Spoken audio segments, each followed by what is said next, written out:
ഈ മഹനീയ കർമ്മത്തിൽ പങ്കെടുക്കുന്നതിനായി സഹകരണ മന്ദിരത്തിലേക്ക് ക്ഷണിക്കുകയാണ്, സ്വാഗതം ചെയ്യുകയാണ്. ദ്വിദിന സെമിനാറിൻ്റെ ഉദ്ഘാടനം ആചാര്യസഭ ജനറൽ സെക്രട്ടറി സ്വാമി പരമാനന്ദ സരസ്വതി നിർവഹിക്കുന്നതായിരിക്കും. സ്വാമി നരസിംഹാനന്ദ, കേന്ദ്ര സംസ്കൃത സർവകലാശാല വൈസ് ചാൻസലർ പ്രൊഫസർ ശ്രീനിവാസ വർഖേഡി തുടങ്ങി നിരവധി മഹത് വ്യക്തിത്വങ്ങൾ വിഷയാവതരണം നടത്തും. ഏതാനും സമയത്തിനുള്ളിൽ ഗുരുപരമ്പരയും ഭാരതീയ ജ്ഞാന പാരമ്പര്യവും എന്ന ദേശീയ സെമിനാറിന് സഹകരണ മന്ദിരത്തിൽ തിരി തെളിയുകയാണ്. ആശ്രമ പരിസരത്ത് നിൽക്കുന്ന എല്ലാ ആളുകളും ആത്മബന്ധുക്കളും എത്രയും പെട്ടെന്ന് തന്നെ സഹകരണ മന്ദിരത്തിൽ എത്തിച്ചേരണമെന്ന് സവിനയം അഭ്യർത്ഥിക്കുകയാണ്. സദ്ഗുരുവേ ശരണം.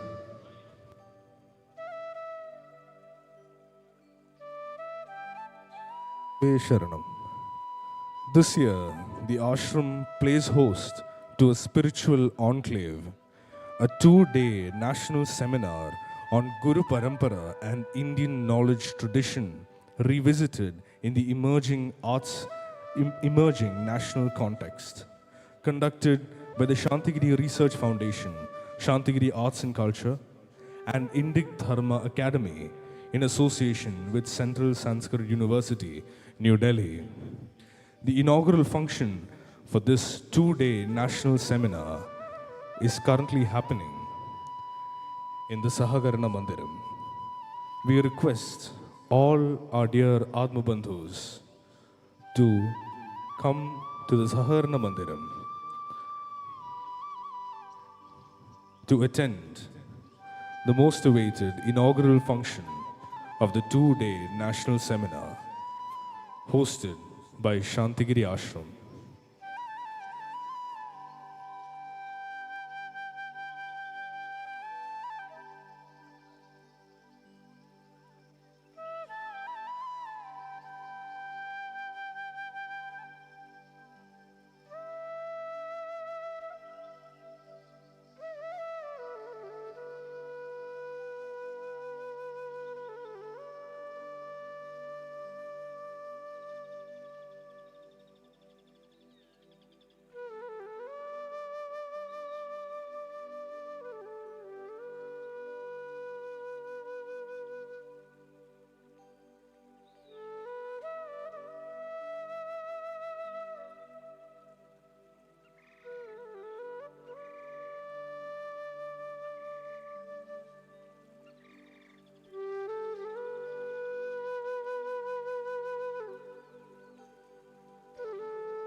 As the sacred day of Navapujitam draws near, celebrated this year on the 29th of August, it ushers in an auspicious time of remembrance and renewal.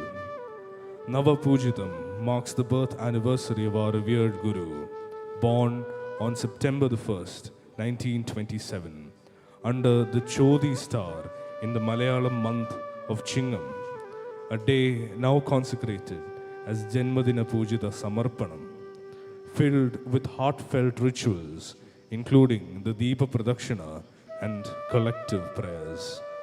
Across the ashram and its branches, devotional observations unfolding through a 21-day period symbolize the persistent flame of Guru's grace, rekindling faith and spiritual aspiration among followers everywhere. Here, upon this sacred soil, Guru started a universal renaissance, not through the mighty or the exalted, but through the most ordinary of people, thus proving that divinity shines brightest in the simplest of hearts. What Guru awakened does not end, for it is an eternal flame, passed from age to age, sustained by the living presence of the Guru apparent in our sacred lineage. This is the rarest benediction of our Guru Parampara, a blessing that the world has never seen before, beheld in such splendor. It is embodied today in the luminous bond of Abhivandi Shishya Pujita, a transcendent manifestation of the eternal Guru Shishya Bandham. This year, the ashram plays host to a spiritual enclave, a 2-day national seminar on Guru Parampara and Indian knowledge tradition, revisited in the emerging national context. This seminar is being conducted by the Santhigiri Research Foundation, Santhigiri Arts and Culture, and INDIC DHARMA Academy in association with the Central Sanskrit University in New Delhi. In hosting this 2-day spiritual enclave in conjunction with Navapujitam, Santhigiri offers more than a gathering. It offers communion with its guiding values. As we gather today for the inaugural ceremony, we not only honor the legacy of Navapujitam, but also recommit to the fundamental ideals of our ashram, that of unity, peace, and spiritual integrity.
Sadguruation. The inaugural function of our 2-day spiritual enclave is about to begin.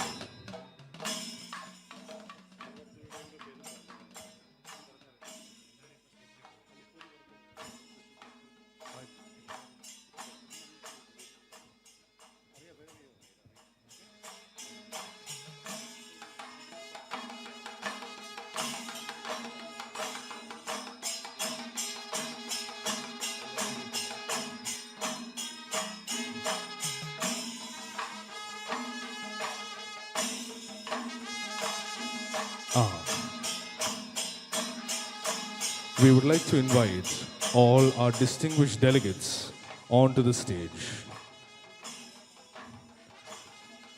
We have in our presence the Santhigiri Ashram President, Sarvadaraniya Swami Chaitanya Jnana Tapasvi,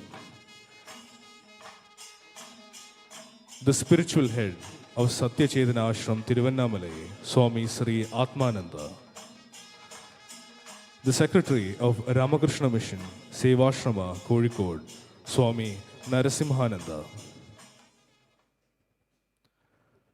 the Head of Coordination of Centenary Celebrations at Santhigiri Ashram, Swami Gurunand Jnana Tapasvi, the General Secretary of the Indian Philosophy Congress, Professor Panir Selvam, Fellow at IIAS Shimla, Professor K. Govinathan Pillai, Santhigiri Ashram General Secretary, Sarvadaraniya Swami Gururatnam Jnana Tapasvi, Founder Acharya of Arsha Vidya Mandir, Pujya Swami Paramatmananda Saraswati, businessman, philanthropist and social activist in the United Arab Emirates, Dr. Bu Abdullah, a professor at JNU in the School of Sanskrit and INDIC study, Professor Ramnath Jha, Chairman of the Kerala Gandhi Smaraka Nidhi, Dr. N. Radhakrishnan, the CEO of Santhigiri Foundation, Sri P. Sudeep. We would like to invite all our distinguished delegates onto the stage for the inaugural ceremony of our 2-day spiritual enclave.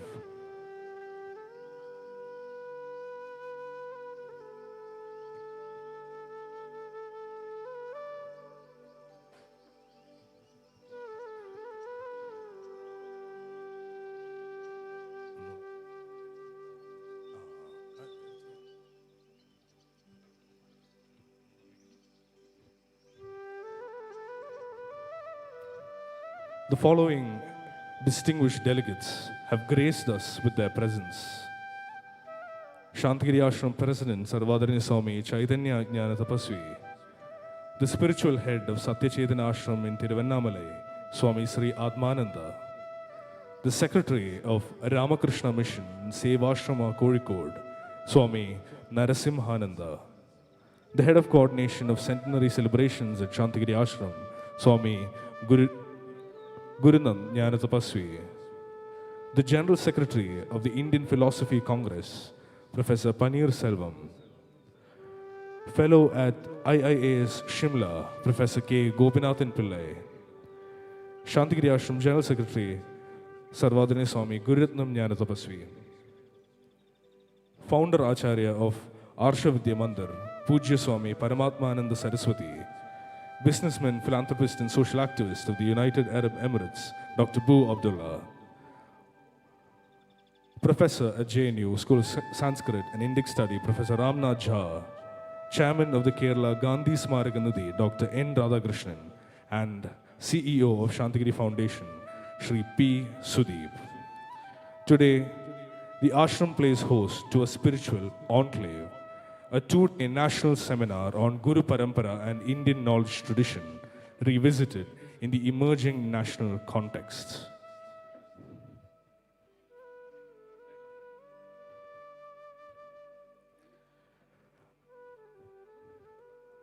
We are gathered here today at the Sahakarana Mandiram, the venerable shrine of togetherness, sculpted in the gentle form of a white lotus bud. This sanctum is no mere monument. It is a living testament to Guru's grace. conceived as a locus where the fractured world may be gracefully bound by compassion and shared spiritual purpose. Devotees gather here every day at the feet of Guru within this mandiram, bringing prayers, offerings, and the quiet surrender of the heart, united by the shared purpose of becoming vessels of cooperative spiritual transformation. Santhigiri Ashram, nestled in the serene environs of Pothencourt, is a luminous sanctuary where spiritual awakening transcends the divides of faith, caste, culture, and creed.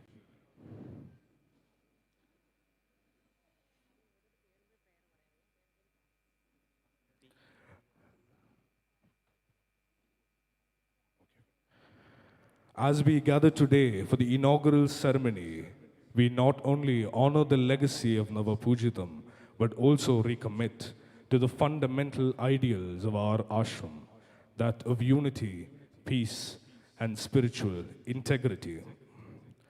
As all our delegates have gathered on stage, let us begin this gathering with a renewed resolve to carry forward India's wisdom traditions, to heal the soul of our society, and to foster a world where every seeker, unrestricted by social or religious labels, may experience Guru's light and the ashram's eternal message of universal harmony. Let us begin this austere gathering with prayers to the lotus feet of our Guru as Guru Vandanam.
Let us lend our ears to a short session from the archived audio recording of our beloved Guru as Guru Vani.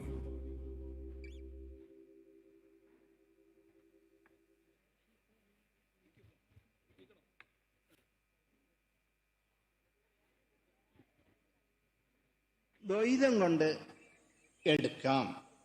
ഈ ദ്വൈതം കൊണ്ട് എടുക്കാം എന്ന് പറയുമ്പോൾ നമ്മൾ എന്തുപോലെ ചിന്തിച്ച് ഈ ആരാധ്യമായ വകകളെല്ലാം തന്നെ നമ്മൾ ഏറ്റെടുത്ത് പ്രവർത്തിച്ച് കലിധർമ്മത്തിൽ കൊണ്ടുവന്ന് എത്തിച്ചിരിക്കുന്ന ഈ കർമ്മത്തിൽ കഴിഞ്ഞുപോയ മുക്തഖണ്ഡമായി പ്രവർത്തിച്ചു പോയ ആ കർമ്മം എന്തെന്ന് ഏറ്റെടുത്ത് പ്രവർത്തിക്കാനുള്ള മക്കൾ ഗൃഹസ്ഥാശ്രമയിൽ നിന്നുണ്ടാകണം. Sadguru Sharanam, I would like to attempt a very rough translation of our Guruvani. When we speak of embracing duality, it means we take into our being all that is worthy of reverence and bring it into the path of Dharma within this age of Kali. The deeds that have been carried out in the past as part of that liberated stream of action must be taken forward.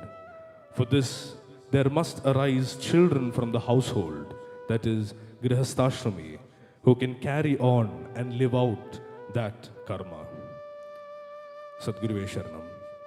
We are about to witness the lighting of the lamp ceremony, the official inauguration of this very auspicious event. In the name of our Guru, I would like to humbly request Santhigiri Ashram President Sarvadharaniya Swami Chaitanya Jnana Tapasvi, Satya Chaitanya Ashram Spiritual Head Swami Sri Atmananda, Ramakrishna Mission Secretary Swami Narasimhananda, who have graced us with their presence here for the inauguration, to please light the lamp marking the inauguration of this spiritual conference.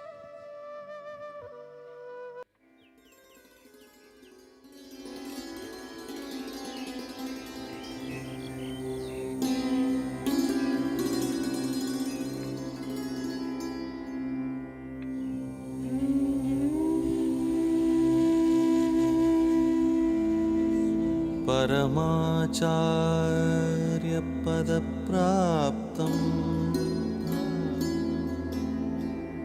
परमात्मस्वरूपकम्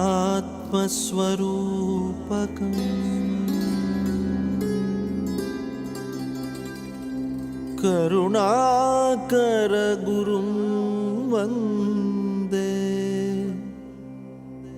भवरोगभिषग्वरम्.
Now, for the welcome address, I would like to invite the Head of Coordination of Centenary Celebrations at Santhigiri Ashram, Swami Gurunand Jnana Tapasvi. Swami has recently received a PhD degree in education from the University of Kerala for his research on the topic Development of a Peace Education Model based on the ideas of Navajyoti Sri Karunakara Guru.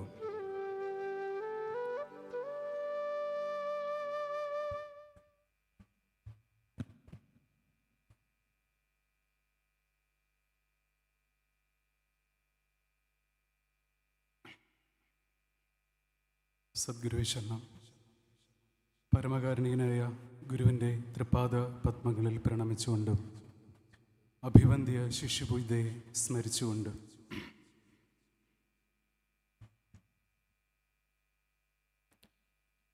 distinguished spiritual leaders, esteemed scholars and beloved Atmabandhus, today marks a profoundly auspicious occasion as we inaugurate our two-day national seminar on Guru Parampara and Indian knowledge tradition, organized by Santhigiri Research Foundation, Santhigiri Arts and Culture, and INDIC DHARMA Academy in association with Central Sanskrit University.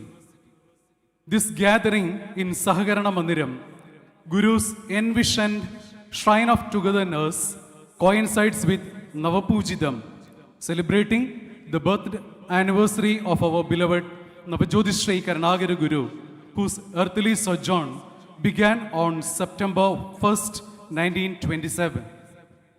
We stand on this sacred soil where the ancient tradition of Guru Parampara has found its most contemporary and transformative expression. Born in Chandirur, Guru's life was marked by divine grace from childhood. Nurtured by his mother, Srimati Kartyayani, after losing his father, Sri Govindan, in infancy, he spent his early years in radiant communion with divine inner light. At 14, compelled by spiritual calling, he dedicated 17 years servicing in Shivagiri mud, earning immense love and respect from the devotees. During his quest for ultimate truth, Guru's encounter with Sufi saint Ghoreshia Fakir beautifully exemplified how spiritual wisdom transcends religious boundaries, converging in genuine seekers' hearts. Guru's spirituality was egalitarian, practical, and inclusive. His teachings of Annadana, Adura Sevana, and Atma Bodhan integrated material and spiritual welfare. By elevating women to leadership roles, he underscored their central role in spirituality. Though Guru merged with Adi Sankalpam, the pristine primordial consciousness, on May 6, 1999, his light continues to guide humanity through Her Holiness Abhivandya Shishya Pujita Amritajnana Tapaswini, who carries forward the sacred lineage. As we formally inaugurate this seminar during our Guru's birthday celebrations, let us pledge that our discussions transcend intellectual analysis to inspire practical spiritual transformation. May we honor Guru Parampara by becoming worthy links to the eternal chain of wisdom transmission, embodying Guru's vision of world united in truth, compassion, and spiritual understanding. Today, we are blessed with an extraordinary assemblage of luminaries who embody the very essence of Guru Parampara. Now, let us welcome Professor Panneer Shelvam, General Secretary, Indian Philosophy Congress. Sir, we are honored by your presence to preside over this inaugural function with your immense proficiency and wisdom.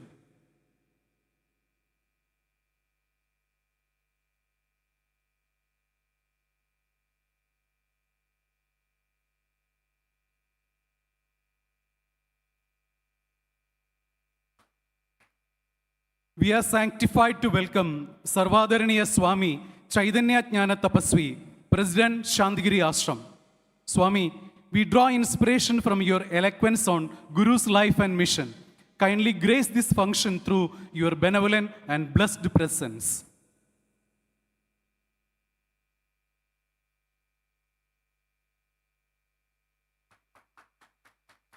We are deeply honored to welcome Sarvadaraniya Swami Guru Ratnam Jnana Tapasvi, General Secretary, Santhigiri Ashram. With immense gratitude, we welcome Swami, the backbone of all our endeavors, who will grace us with the inaugural address. We acknowledge with reverence Puja Swami Paramatmananda Saraswati, revered founder and spiritual head of Arsha Vidya Mandir,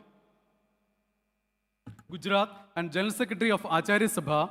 Though unable to join us in person due to urgent overseas commitments involving the Indian government and Arab nations in Malaysia, he will bless us with a recorded address as a token of commitment to Santhigiri Ashram.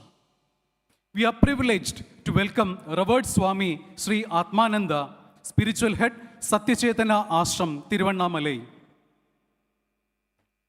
From the depths of our hearts, we, in the name of Santhigiri Ashram, welcome the embodiment of Guru Parampara wisdom and insightful deliberations.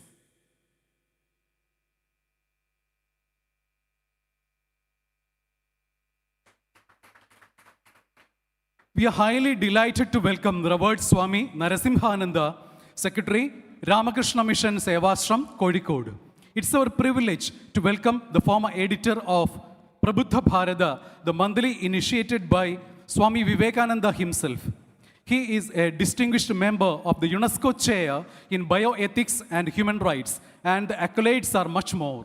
With immense pleasure and honor, we this gathering welcome Revered Swami to grace us with his profound wisdom. We are deeply honored to welcome Dr. Bu Abdullah, guest of honor from United Arab Emirates.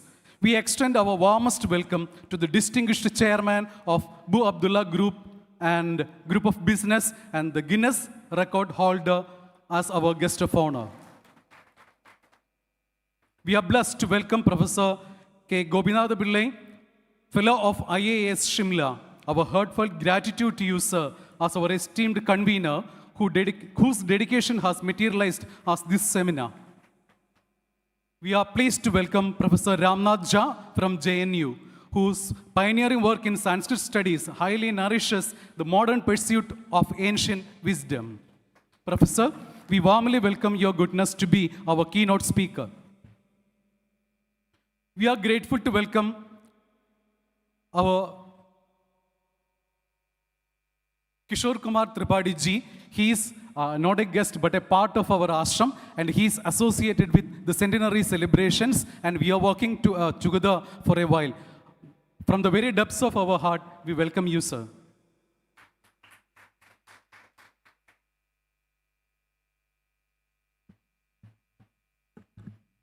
We extend our heartiest welcome to Sri P. Sudeep, sir, CEO, Santhigiri Foundation. Sir, with much gratitude for bringing Guru's vision to life through meaningful interventions, we welcome you to deliver the vote of thanks to this august gathering.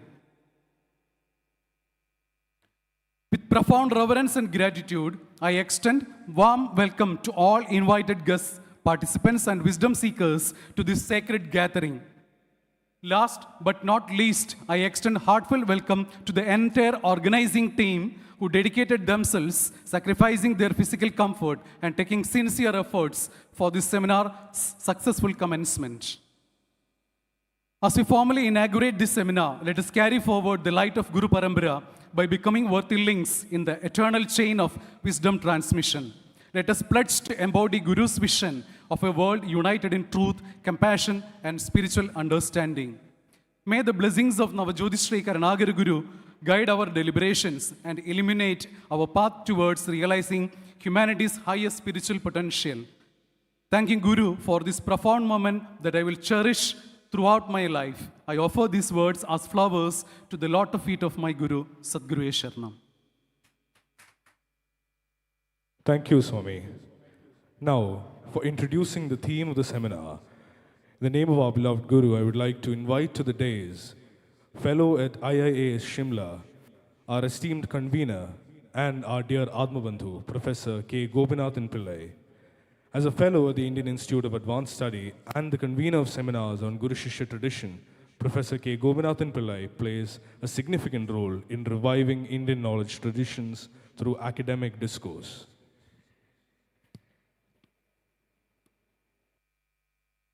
Sharanam. Welcome you all. Bowing down the lotus feet of my Guru, Navajyoti Sri Karunagara Guru, the founder Guru of Santhigiri Ashram,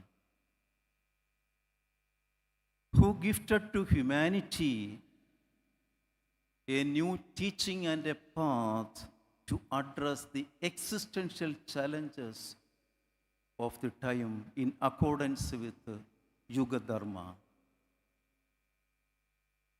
Bowing down Shishya Pujita Amrita Jnana Tapaswini, the Guru designate, whose occurrence testified and validated Guru's words that there would always be an Atma Jnani in this lineage to guide humanity, and bowing down the Guru Parampara of this great land, who gifted humanity the unparalleled wisdom to navigate to the highest goal of human life, let me welcome the Sarvadharaniya Swami Chaitanya Jnana Tapasvi, General Secretary of the Ashram, Swami Gururatna Jnana Tapasi, Chaitanya Jnana Tapasi, the president of the ashram, Swami Gururatna Jnana Tapasi, the general secretary of the ashram, Swami Sri Atmananda, spiritual head of Satyachedana Ashram Tiruvannamale, Swami Narasimhananda, the secretary of Ramakrishna Mission, Sevashram Kozhikode, and Professor Ramnath Jha, Professor Paneer Selvam, Professor our honored guest from UAE, and all other who are present, our Tripadiji, etc., all my Atma Bindus. So, this seminar is conceived as a humble attempt to bring to the forefront an area that is often overlooked and under-addressed in our mainstream academic discussions. We are aware that the lifeblood of this land is spirituality. And the whole world looks up to this land for wisdom and spiritual guidance. For quite some time, there have been concerted efforts to promote the legacy of Indian culture and ancient knowledge systems nationally and globally through various platforms and academic institutions. Due to various reasons, Indians have been less proud of their cultural legacy for many centuries. It has impacted the social harmony, fraternity, and cultural progress of the country. We are now realizing this lacuna in our social and cultural life. The present government is steadfastly ensuring to promote the Indian cultural ethos among the people, especially among our children and youth in this country. In this context, it is essential to examine the social, cultural, and religious factors that led to the eclipse of India's cultural and spiritual traditions, which disrupted the organic development and evolution of its knowledge systems in accordance with the spiritual ecology of the present Kali Yuga, that is, the Dharma of the present Yuga. So, the Mother Nature sustains itself grounded in an ecology that has evolved.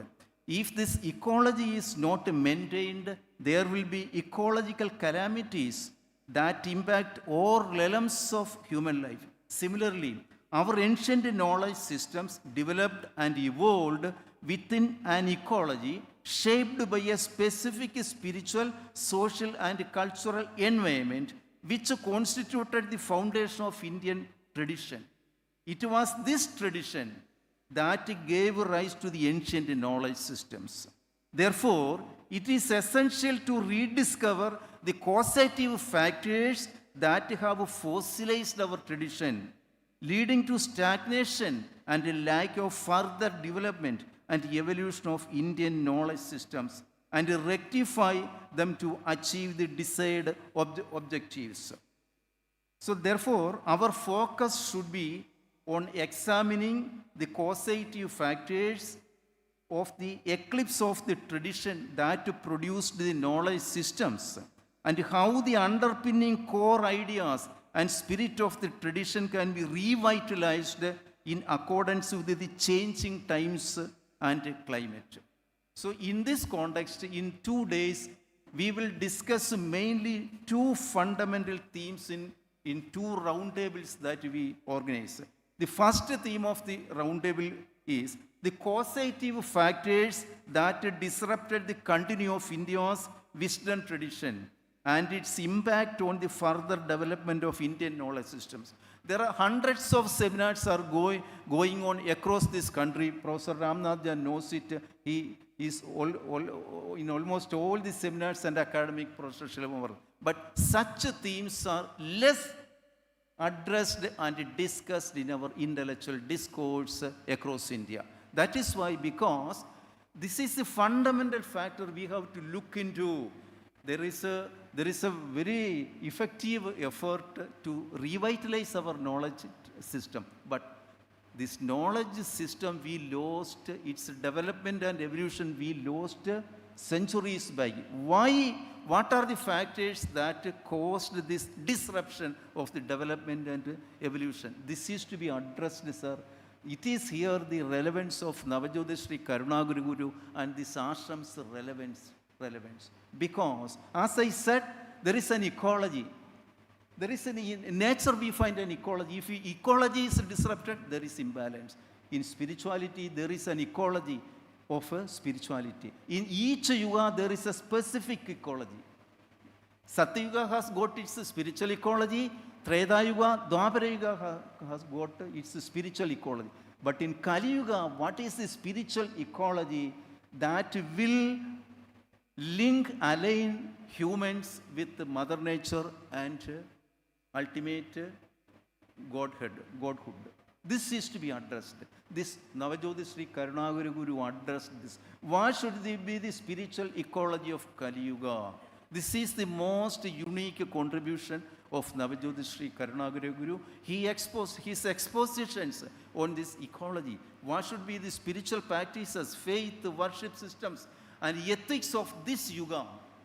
So, therefore, I remain putting these words on the lotus feet of my Guru. In the 2 days, we will focus on this subject. Why we lost our knowledge system, the organic evolution of our knowledge system, how we can revitalize this knowledge system. It is to be addressed. Thank you. I remain. Thank you, Gopinathan sir. Now for the inaugural address and for officially inaugurating this event, in the name of our Guru, I would like to invite to the dais Santhigiri Ashram General Secretary Sarvadaraniya Swami Guru Ratnam Jnana Tapasvi. As the General Secretary of our ashram, Swami Guru Ratnam Jnana Tapasvi has been a driving force behind the spiritual, intellectual and social initiatives of the ashram. He authored a best-selling biography of Navajyoti Sri Karunaguru Guru and regularly represents the ashram at national seminars.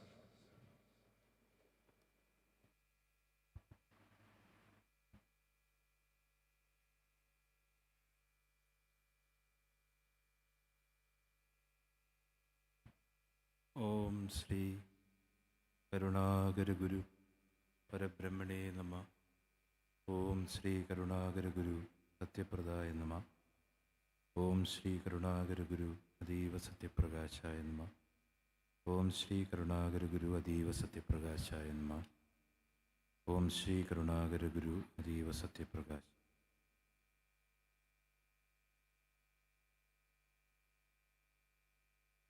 Bowing at the sacred lotus feet of our beloved Guru and offering prayerful salutations to Abhivandya Shishya Pujita. Respected guests, distinguished speakers, esteemed participants, and dear Atmabandhus. What a profound gathering this is. This holy land, it is gratifying to note this on the auspicious occasion of Navapujitam, birth anniversary celebrations of our beloved Guru, Navajyoti Sri Karunagara Guru, with hearts filled with joy and reverence. We have come together to reflect upon a theme of immense significance. Guru Parampara and the Indian systems of knowledge. As we all know, Indian civilization has been sustained for thousands of years by its spiritual depth and philosophical foundations. At the heart of this great tradition stands the Guru Parampara, the unbroken lineage of teachers and disciples. The Guru is not merely a teacher of words, but a light bearer who awakens the inner truth in the disciple and the whole humanity. From the Vedic rishis who gave us the hymns of truth, to the sages who revealed the mysteries of consciousness, and to the Acharyas who systematized philosophy, medicine, and the arts. The Guru Parampara kept knowledge alive and relevant. This shows us that the knowledge is not just information, it is transformation. Indian knowledge was never confined to books or classrooms. It was always transmitted through the living presence of the Guru, who was a seer, a guide, a friend, and a source of wisdom. Our sciences and arts, astronomy, Ayurveda, Siddha, Jyotisha, music, mathematics, philosophy, and many more, that all grew in the fertile soil of a spiritual culture rooted in simplicity, tapas, equality, and reverence for nature. However, when society became rigid and traditions lost their living spirit, this knowledge system too declined. Rituals became mechanical, caste rigidities, calcified relationship, and what was once dynamic turns static. The real challenges before us is not the absence of wisdom, but the need for understanding with renewal and adaptation. Today, humanity stands at a crossroads. Modern science and technology have brought immense progress, but they have also created challenges: climate change, inequality, and crisis of values. If science reveals the laws of the material world, Indian spirituality reveals the laws of consciousness. Together, they can shape a more balanced and humane future. This is where the vision of Santhigiri Ashram and our beloved founder Guru, Navajyoti Sri Karunagara Guru, becomes especially relevant. Guru taught us that spirituality is not about repeating the past, but about renewing it. Guru upheld equality beyond caste and creed and called for a new spiritual order, new age. Through Ayurveda, Siddha, education, and service, Santhigiri demonstrates how tradition can live again in modern times. Guru once said, "True spirituality begins when the barriers between man and man come to an end." These simple yet profound words capture the essence of both Guru Parampara and the Indian knowledge tradition. For knowledge without compassion and unity loses its true meaning. Guru envisioned a path for humanity, a path that transcends barriers of caste, creed, and religion and brings people together in the light of truth, peace, and universal brotherhood. His vision was not confined to any one community, but was for the upliftment of all humankind. Dear all, on this sacred occasion, let us open our hearts and minds to receive the wisdom of the Guru tradition and rediscover the treasures of Indian knowledge systems. May this seminar not only celebrate the timeless Guru Parampara, but also give birth to new ideas, deeper insights, and transformative directions that can contribute to the new world order envisaged by Guru. Let the deliberations, talk, and exchanges of thought, if this blessed gathering lead us towards a future where knowledge and spirituality go hand in hand, where human dignity and equality are restored, and where peace and compassion reign supreme. May this seminar inspire us to walk the path of truth and compassion, and may it serve as a humble offering at the feet of Guru. May it be blessed with Guru's grace and become a beacon of light for the future. With these words and with prayerful surrender, at the lotus feet of my beloved Guru, I have the great honor and privilege to inaugurate this seminar on Guru Parampara and Indian systems of knowledge. Here, in the holy land of Santhigiri, with this, I submit my humble words. Jai Hind, Sadguru Sharanam. Thank you, Swami. For the blessing address, we are truly honored to be joined by Pujya Swami Paramatmananda Saraswati, the revered founder Acharya of Arsha Vidya Mandir, Rajkot. Pujya Swamiji, celebrated for his profound teaching in the Guru Shishya tradition and his enlightening spiritual discourses, is gracing us today with his virtual presence through a special video message.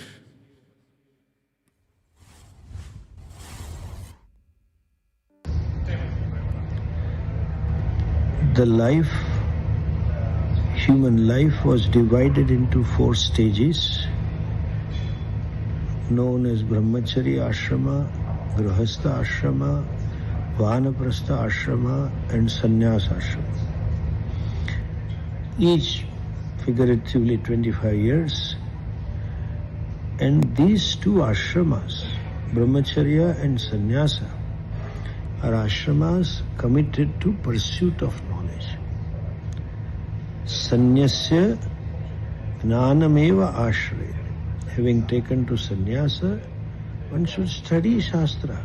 It's a life of sannyasi. And of course, Brahmachari's life is also study. Nothing else but study. It is said, what should be attitude to study? Asuptehe amrutehe kalam nayet vedanta chintaya. Till you die and till you sleep, keep studying Vedanta. Keep thinking Vedanta, Mananam, and keep doing Nididhyasanam of Vedanta. That is what our culture is. And other 2 ashramas, they were also supposed to continue study. Then a grahastha, and the same grahastha becomes a vanaprastha. They have a mandate that swadhyaya pravachanabhyam ma pramaditavya. Swadhyayo adhyetavya. You have to study your Vedas, your lineage of the knowledge that you inherited from your parents, or from your gurus. So, we were the only culture, and I would say to some extent we are, where we were committed to pursuit of knowledge. And the knowledgeable person is respected even today in the villages. Primary teacher gets respect from all of them. And there is a Subhashitani, Swadeshe Pujyate Raja, Vidwan Sarvatra Pujyate. Even the kings bowed down to wise people. Even Bhagavan, when he incarnated as Rama and Krishna, they bowed down to Vasishtha and Sandipani Rishi. So, I would say Indian knowledge tradition is, Bharat is knowledge tradition. Our dharma is not a faith, it's a teaching tradition. Rest of the dharmas are faith-based religions. The very word Veda reveals a book of knowledge. And by the way, across the world and including UN has accepted the oldest book of knowledge available on this earth is our Vedas. So we were committed to knowledge. That is what our lifestyle was, and that is what our tradition was. Every guru was supposed to, even a grahastha to begin with in the earlier part, he is supposed to study the respective Vedas, the respective knowledge which his father or forefathers had it, and make sure that they pass on to their sons and daughters. Formerly, there was no Guru Shishya Parampara. It was only Pita Putra Parampara. That famous mantras of our Mundaka Upanishad, Brahma Devanam Prathavasam Babuvaha Vishwasya Karta Bhuvanasya Gopta Sa Brahma Vidyam Sarva Vidyam Pratishtham Atharvane Jeshta Putraya Praha. So it was father-son tradition, and this is how Bharat is knowledge tradition. Now, in this tradition of teaching, it requires certain attitude, and that is not the need or requirement of those gurus. It is the nature of the knowledge. Just as the water flows from higher level to lower level, the knowledge flows from a guru to shishya, provided the shishya surrenders. Beautifully mentioned in Bhagavad Gita. While praising Bhagavad Gita, it is said, Gita sugita kartavya kimanya shastra vistarehi. Om Namo Brahmadibhyo Brahma Vidya Sampradaya Kartrubhyo Vansharshibhyo Mahadbhyo Namo Gurubhyah Sarvopaplavarahitah Pragnana Pratyagartho Brahmaivahamasmi Brahmaivahamasmi Om Shanti Shanti Shanti Ishvaro Gururatmeti Murti Bheda Vibhagine Vyomavad Vyap.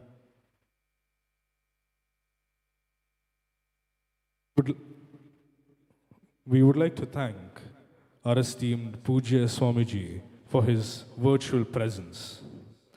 Now for the presidential address, I would like to invite in the name of our beloved Guru, Professor Panir Selvam. Professor S. Panir Selvam, former head of the Department of Philosophy at University of Madras and National Fellow of ICPR, currently serves as the General Secretary of the Indian Philosophical Congress.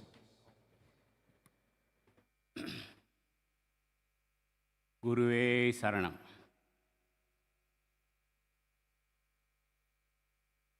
Most revered and respected Swami Chaitanya Jnana Tapasvi, revered Swami Atmananda ji, Swami Narasimhananda ji, Swami Gurunand Jnana Tapasvi, my good friend Professor Gopinath Pillai. A beautiful inaugural address was given by Swami Guru Ratnam Jnana Tapasvi. We are very grateful to him. And also just now we saw a very beautiful video recording given by Pujya Swami Paramatmananda Saraswati ji. Respected guest of honor, Dr. Abdullah ji, our good friend, philosopher and guide. We always get inspiration from Professor Ramnath Jha sir, who is here, who will be delivering a very valuable keynote address. And Sri P.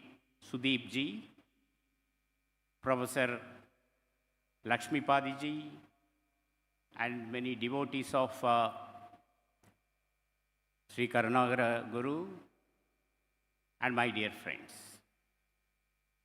At the outset, I would like to inform you my close association with Santhigiri Ashram. Some 8 years ago, Professor Gopinath Pillai and my dear good friend Professor Sebastian Velichari, contacted me and said there is one ashram. We are doing a lot of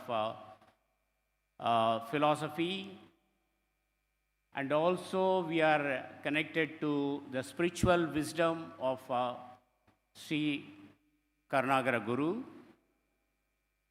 So why can't you come and join us? I told them that I am not a spiritual person, unfortunately, at least at that time. So I hesitated to come to this place. But you won't believe, within few days, I got an insight, or I should say I had a dream that I should visit this place.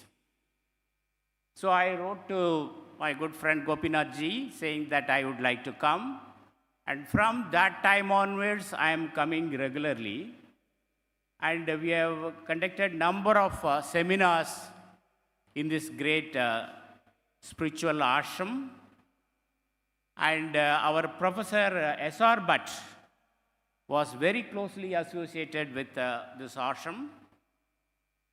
And the service they render for a common man is something remarkable.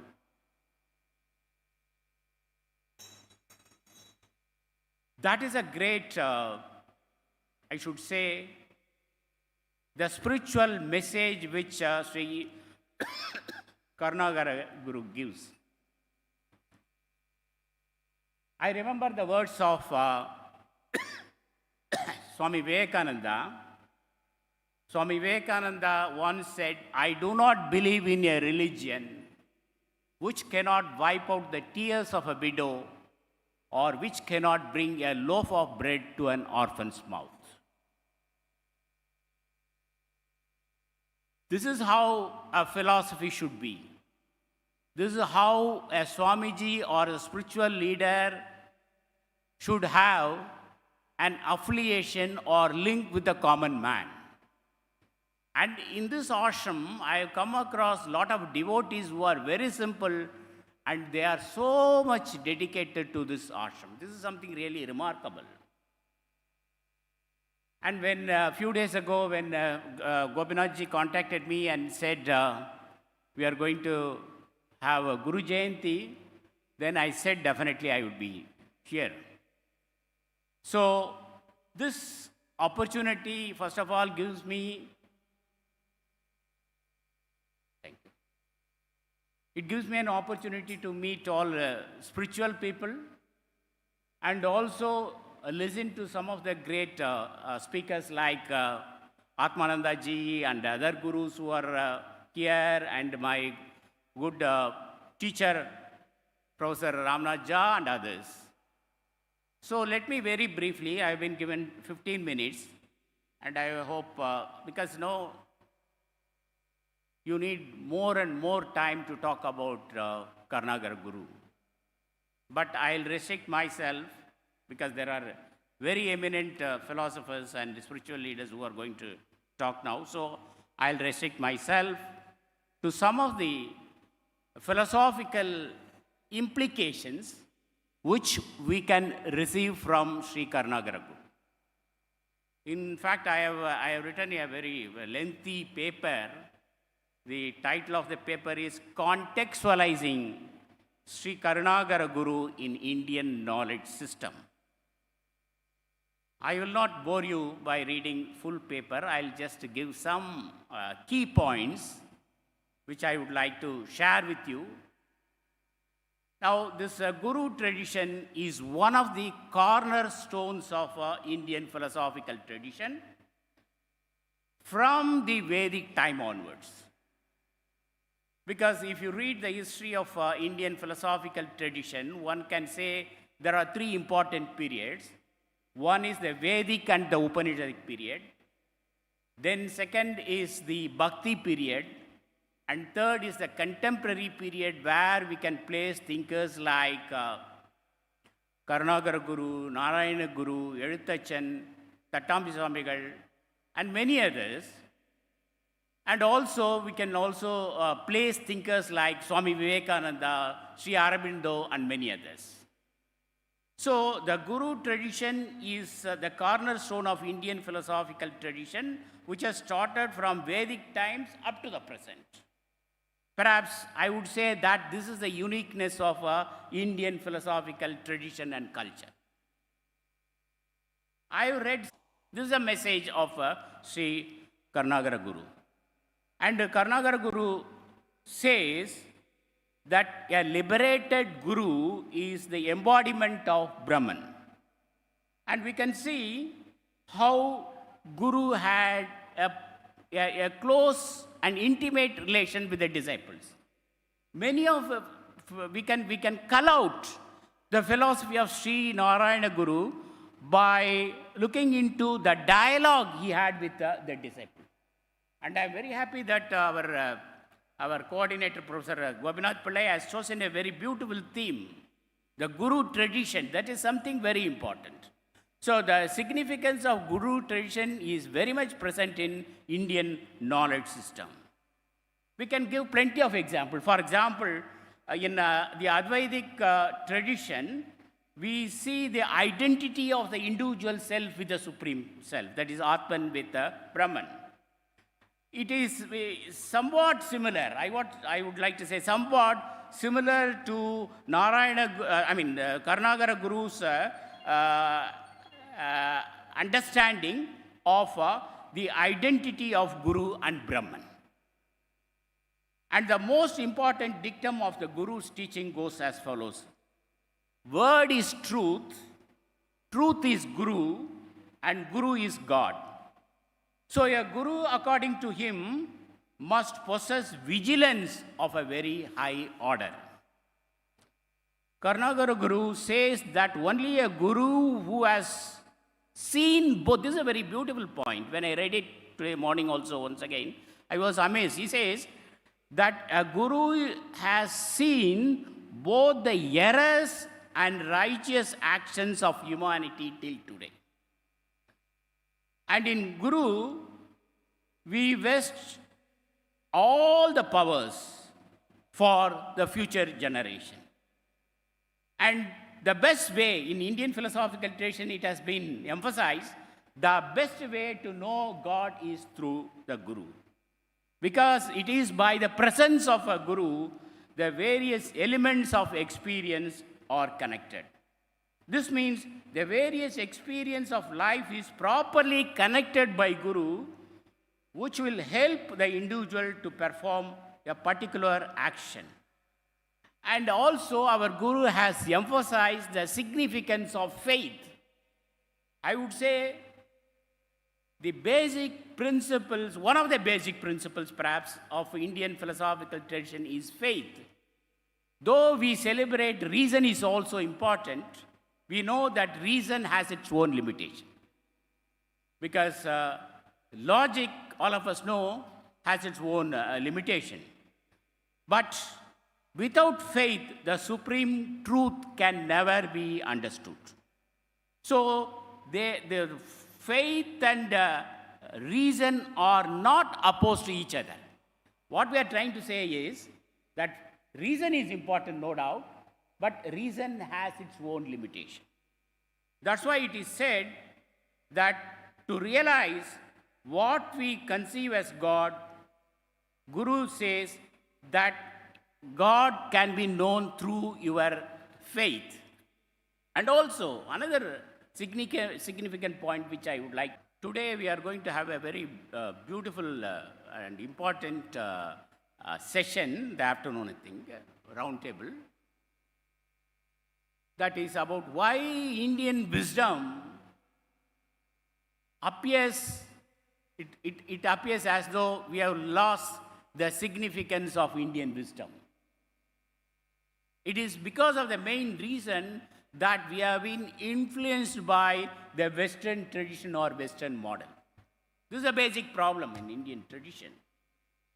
That is the reason why some of us, including our honorable keynote speaker, Professor Ramnath Jha, we are talking about decolonizing Indian philosophy. This is a high time for us to go back to the tradition. It is high time for us to read our own tradition, read the Vedas and Upanishads, and how relevance it has. Most of the time we forget. Of course, I am also interested in Western philosophical tradition. I am trained in Western philosophy, the modern movements. I am familiar of a very recent movement in the Western tradition. In fact, some 10 years ago, I had the opportunity of meeting Professor Habermas, one of the great social theorists. I met him in Frankfurt. In fact, he invited me for a conference. We met there. Of course, all their methodologies are fine, but it is not based on the spiritual path.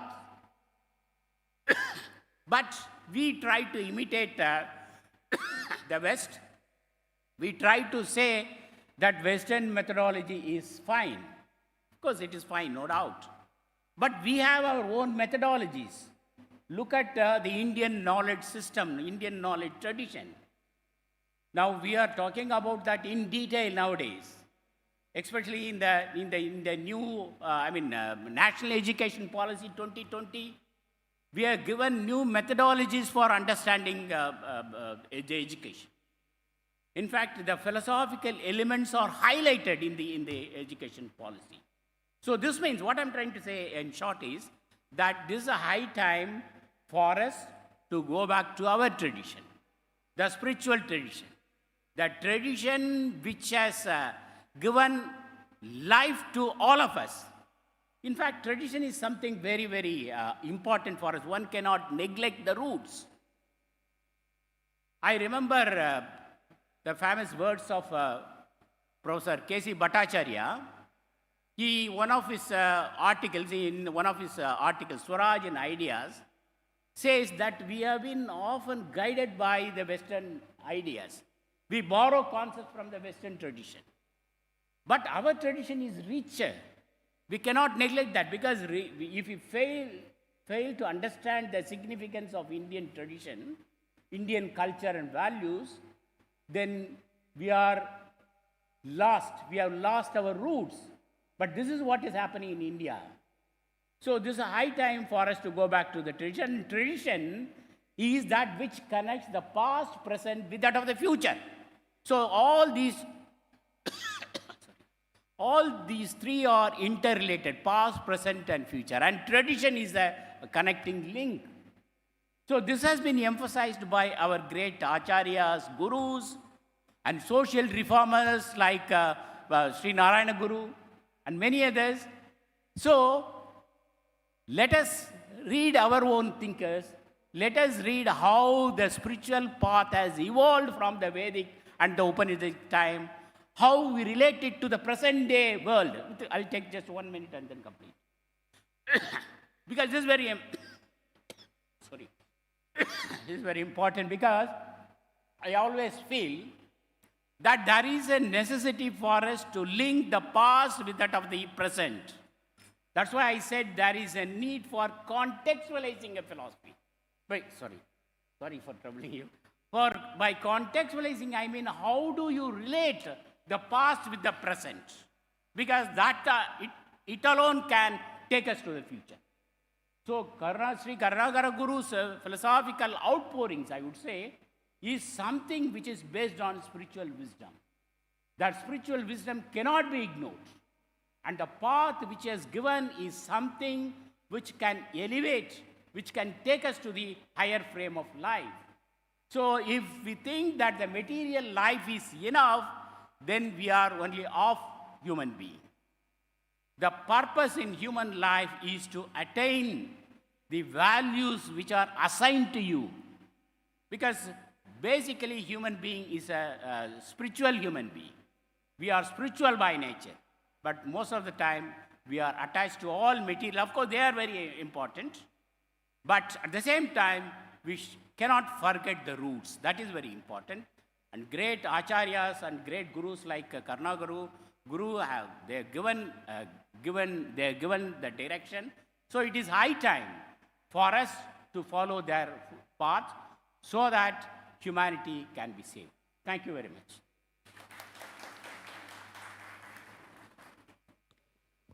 Thank you, sir, for those very insightful words. Now, we have with us Dr. Bu Abdullah as our guest of honor, gracing us with his presence. He's a businessman, philanthropist, and social activist from the United Arab Emirates. We would now like to extend our heartfelt respect and affection by adorning him with a traditional Kerala shawl, the Ponnada, a timeless symbol of honor and reverence. And I would like to invite Sarvadaraniya Swami Chaitanya Jnana Tapasvi and Samadaraniya Swami Gurudan Jnana Tapasvi to adorn him with the Ponnada. Dr. Abdullah is a renowned Emirati entrepreneur, philanthropist, and social activist whose vision bridges law, business, and humanitarian service. As chairman of the Bu Abdullah Group of Companies, he oversees more than 270 ventures across real estate, consultancy, investments, auctions, and legal services. Beyond commerce, Dr. Abdullah has been deeply engaged in humanitarian work, especially during the COVID-19 pandemic. Widely admired for fostering cross-cultural harmony and strengthening Indo-UAE relations, we are blessed to have him among us.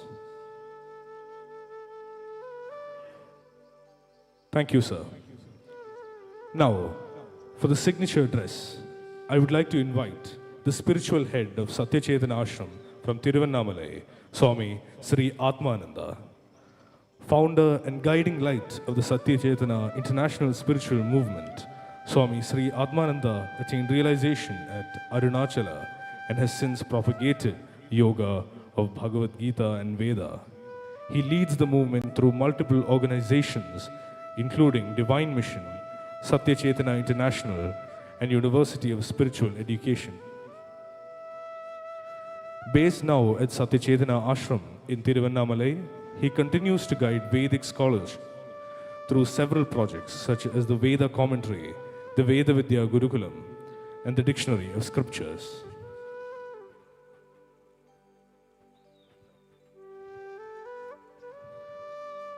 We would like to invite him to the dais.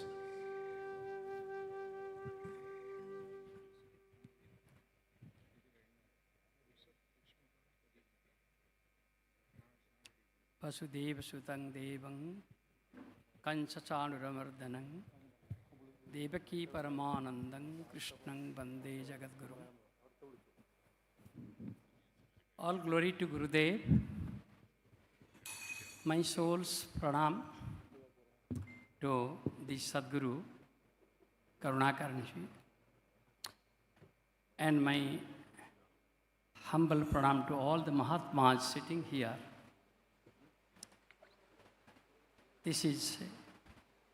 Today is a great day for all spiritually awakened beings, that we are here listening, thinking, feeling, and talking about one of the most revered and enlightened Sadgurus of India.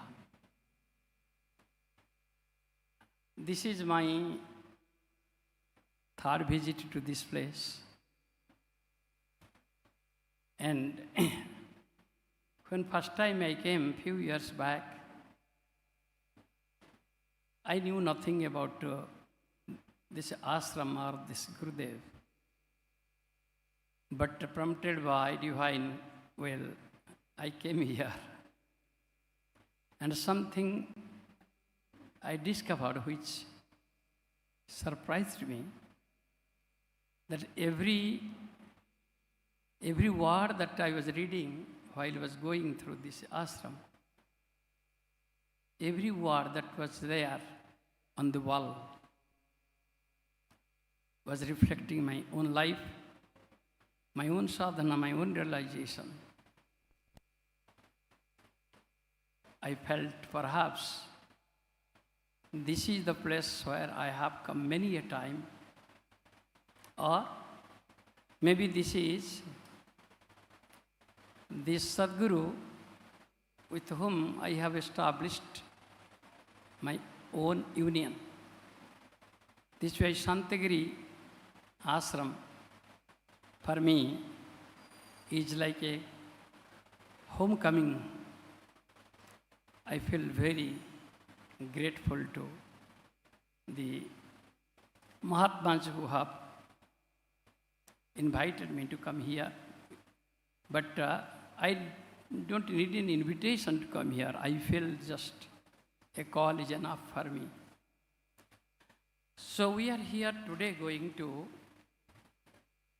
discuss and share with each other something which is very, very important. That is Guru Parampara and India's knowledge system. And again, a third context is in the context of, in the present national context. Guru Parampara, as we all know, is a Guru tradition. This tradition is, when it began, no one can say. It began with the creation itself.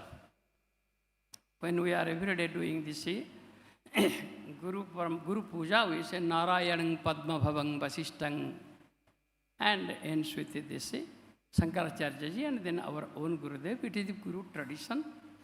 It is a parampara, means it is a Sanatana parampara, eternal. But when we talk of the knowledge system, India's knowledge system, why we think that we should revisit the Indian knowledge system? Is there any contradiction between the Guru Parampara and the Indian knowledge system? If there is any contradiction, who will bring the synthesis? How can it be harmonized? Who can do that? Especially in the present national context, only the Sadgurus can do this. Guru, as we know,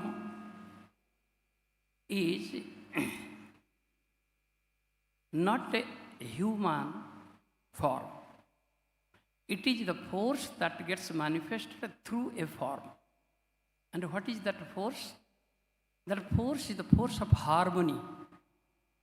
That force is the force of integration and synthesis.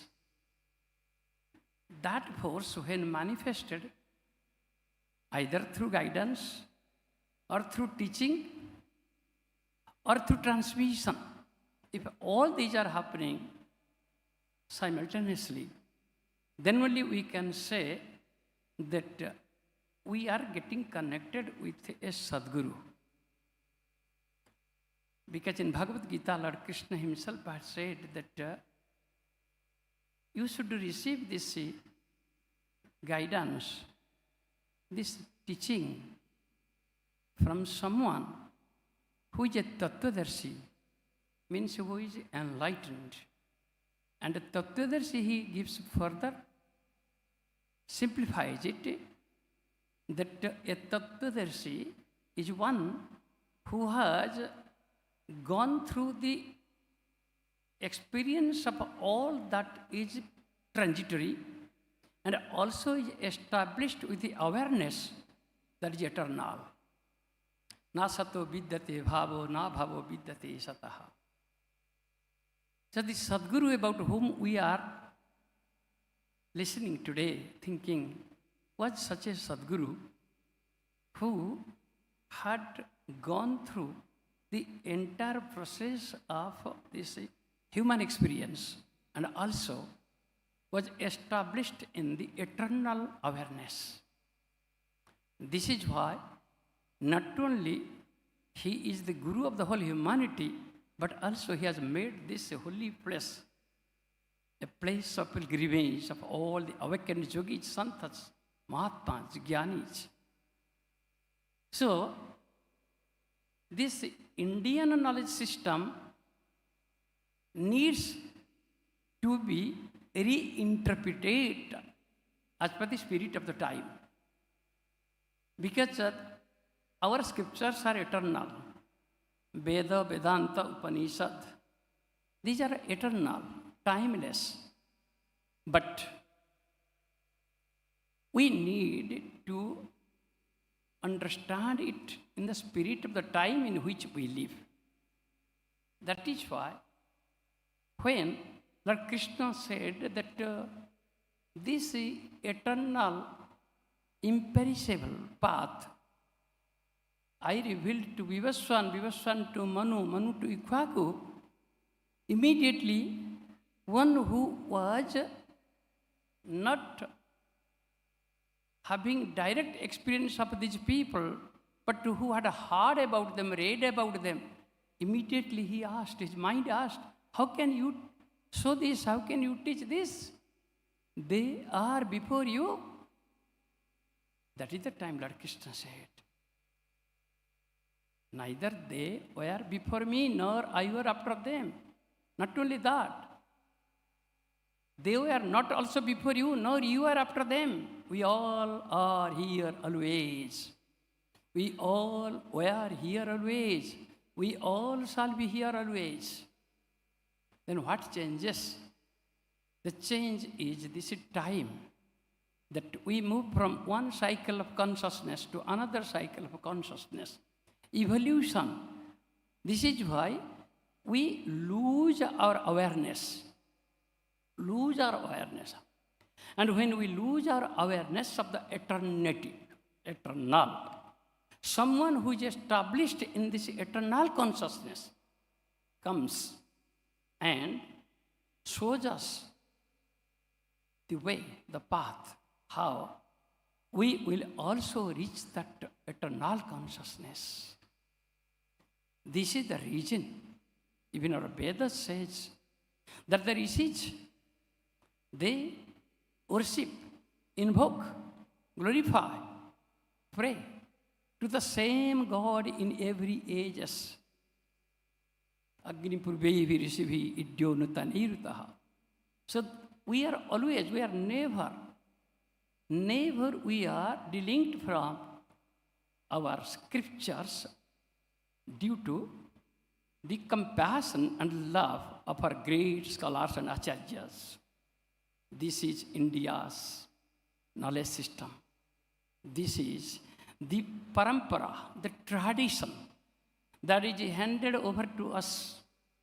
So, the time has come now when those who are established in this unity consciousness, although they are still responding to this dual consciousness of Prakriti and Purusha, the time has come for them to come to the level of the common man. That is what is the uniqueness of Sadguru Karunakarji. That until and unless one who is enlightened comes down, this knowledge can never be transmitted. And knowledge is power. We know that. And this power should start its work. Then only the Jivatma can feel the force that yes, there is a power that is working within me and is guiding me to another dimension. I'm able to experience another dimension. That is possible only if we also get the transmission from the Sadgurus. Teachings are necessary. Guidance is necessary. But a transmission is most necessary. But we cannot receive transmission if we have not received guidance. That is why we first receive guidance, then we receive teaching, then we receive transmission. This is why our tradition says the Guru is first the mother, the father, then the Acharyas, and then the teachers, and finally the liberator. So, this is called the Guru Parampara. It always is there, but it gets reinterpreted through the scriptures as per the spirit of the time. The scriptures are explained to us by the great Mahatmas, great scholars. They are not only our scientists, but also our professors, our philosophers, our saints, our Mahatmas. So, this is the Sanatana tradition. And this isn't a tradition confined to any country, any belief system, any religion, any ritualistic worship. It is the culture of the human race. All humanity is having one belief system. Ritualistic procedure may be different, but there is only one belief system, and that is that we all are earthly beings, and we all are also the spark of the Supreme Being. How can this come? That if the Mahatmas, those are enlightened, if they do not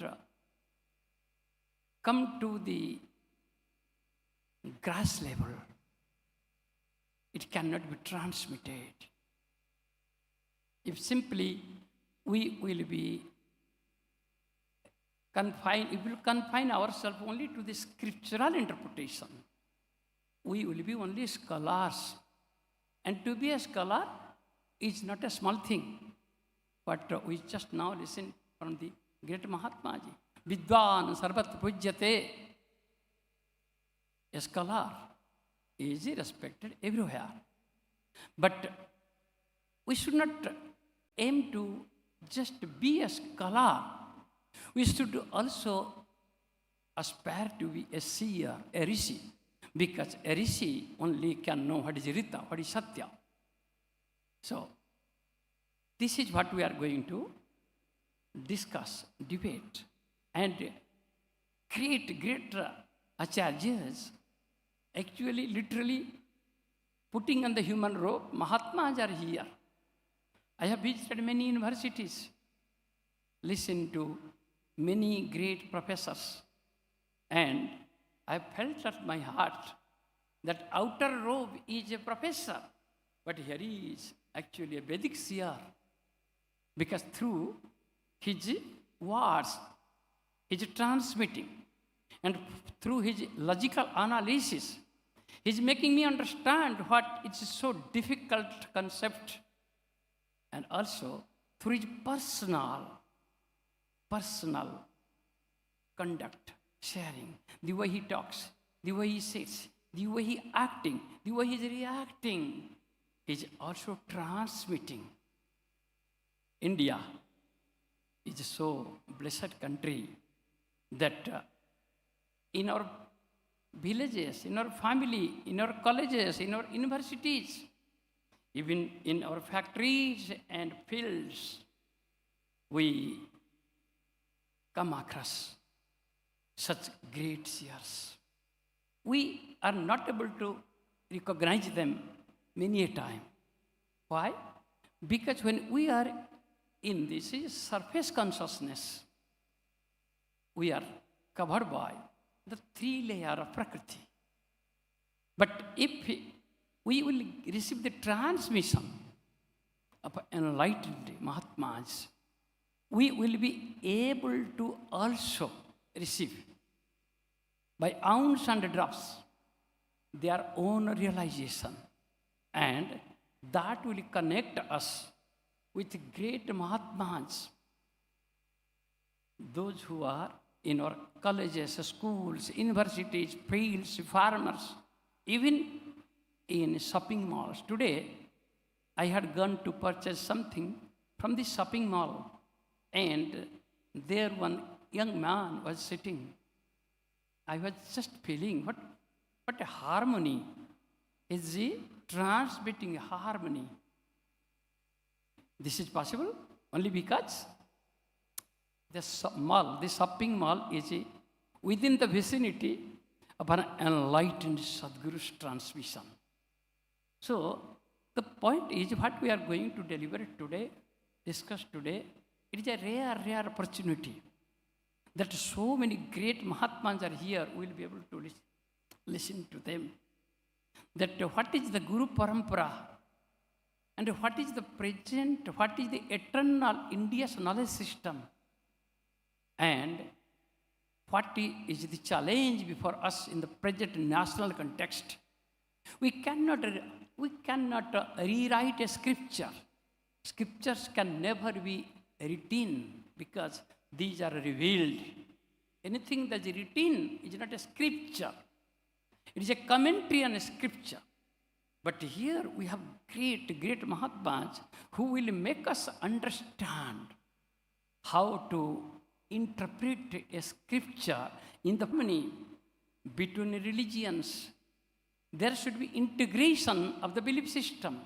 There should be synthesis of all this ritualistic worship so that all humanity can feel that we all are one.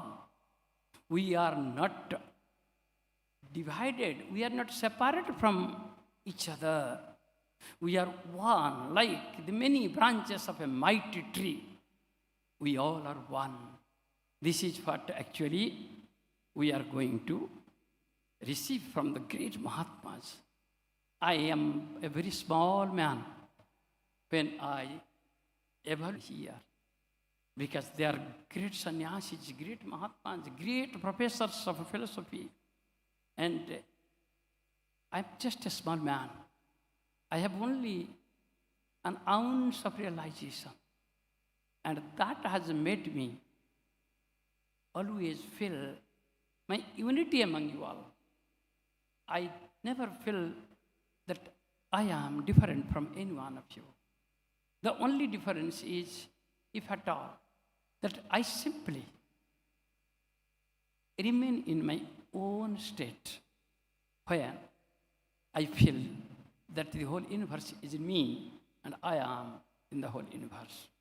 Samana mantraha samiti samani samanang mana sahachittamesai.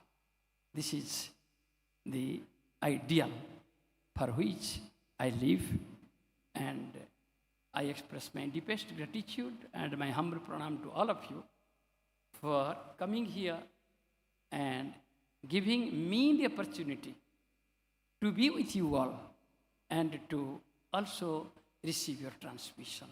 Thank you all. Namo Bhagavate Vasudevaya. Thank you, Swami. Next, for the signature address, I would like to invite, in the name of our beloved Guru, the Secretary of Ramakrishna Mission Sevashrama Kozhikode, Swami Narasimhananda, onto the dais. As former editor of Prabuddha Bharata, he has published widely on Indian philosophy, religion and culture, and edited the Vivekananda Reader. He serves on international research and editorial boards, including the UNESCO Chair in Bioethics and Human Rights, and the American Academy of Religions Reading Religion.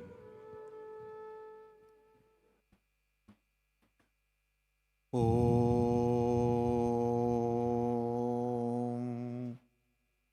Jananim Saradam Devim Ramakrishnam Jagadgurum Padapadme Tayo Shritva Pranamami Muhurmuhu. I offer my regards to all the sannyasis and sannyasinis present here,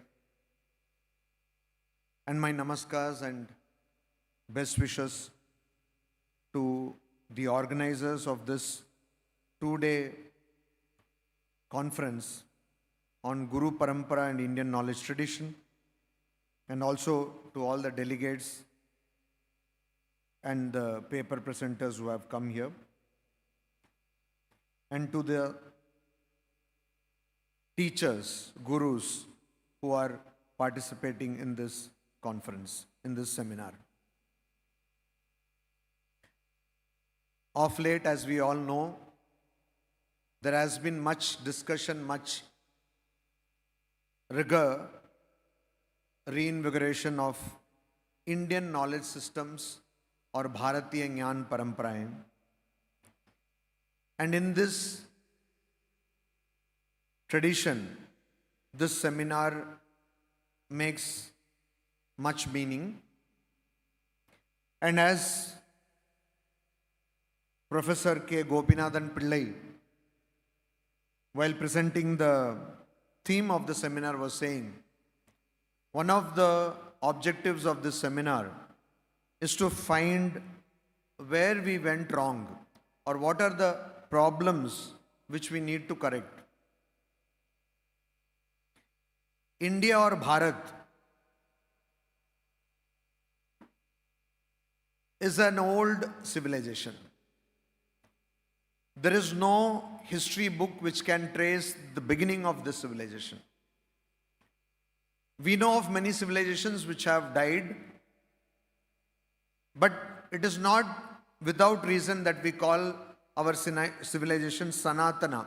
And that's why the faith system which was born here, we call it Sanatana Dharma, because we do not know the beginning and there is no end. Contrast this to the academia which started in Greek, the Greco-Roman academia, which originally, if you trace it, was started by practitioners. And later on there was a rift. And some people, they became the practitioners, the others became academia. And as Professor Jha, I think, would agree,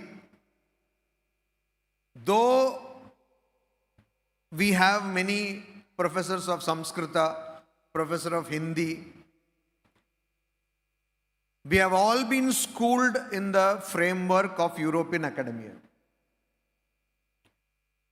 And unfortunately, we are teaching in the framework of European academia. And that is exactly where the problem lies. When we talk about Indian knowledge systems, in most of the seminars which happened recently, there was an academic conference on Indian knowledge system in the Jawaharlal Nehru University. We are using the European methodologies, European framework to understand what our forefathers did, which is flawed at its source. Swami Vivekananda said that all of us should become rishis.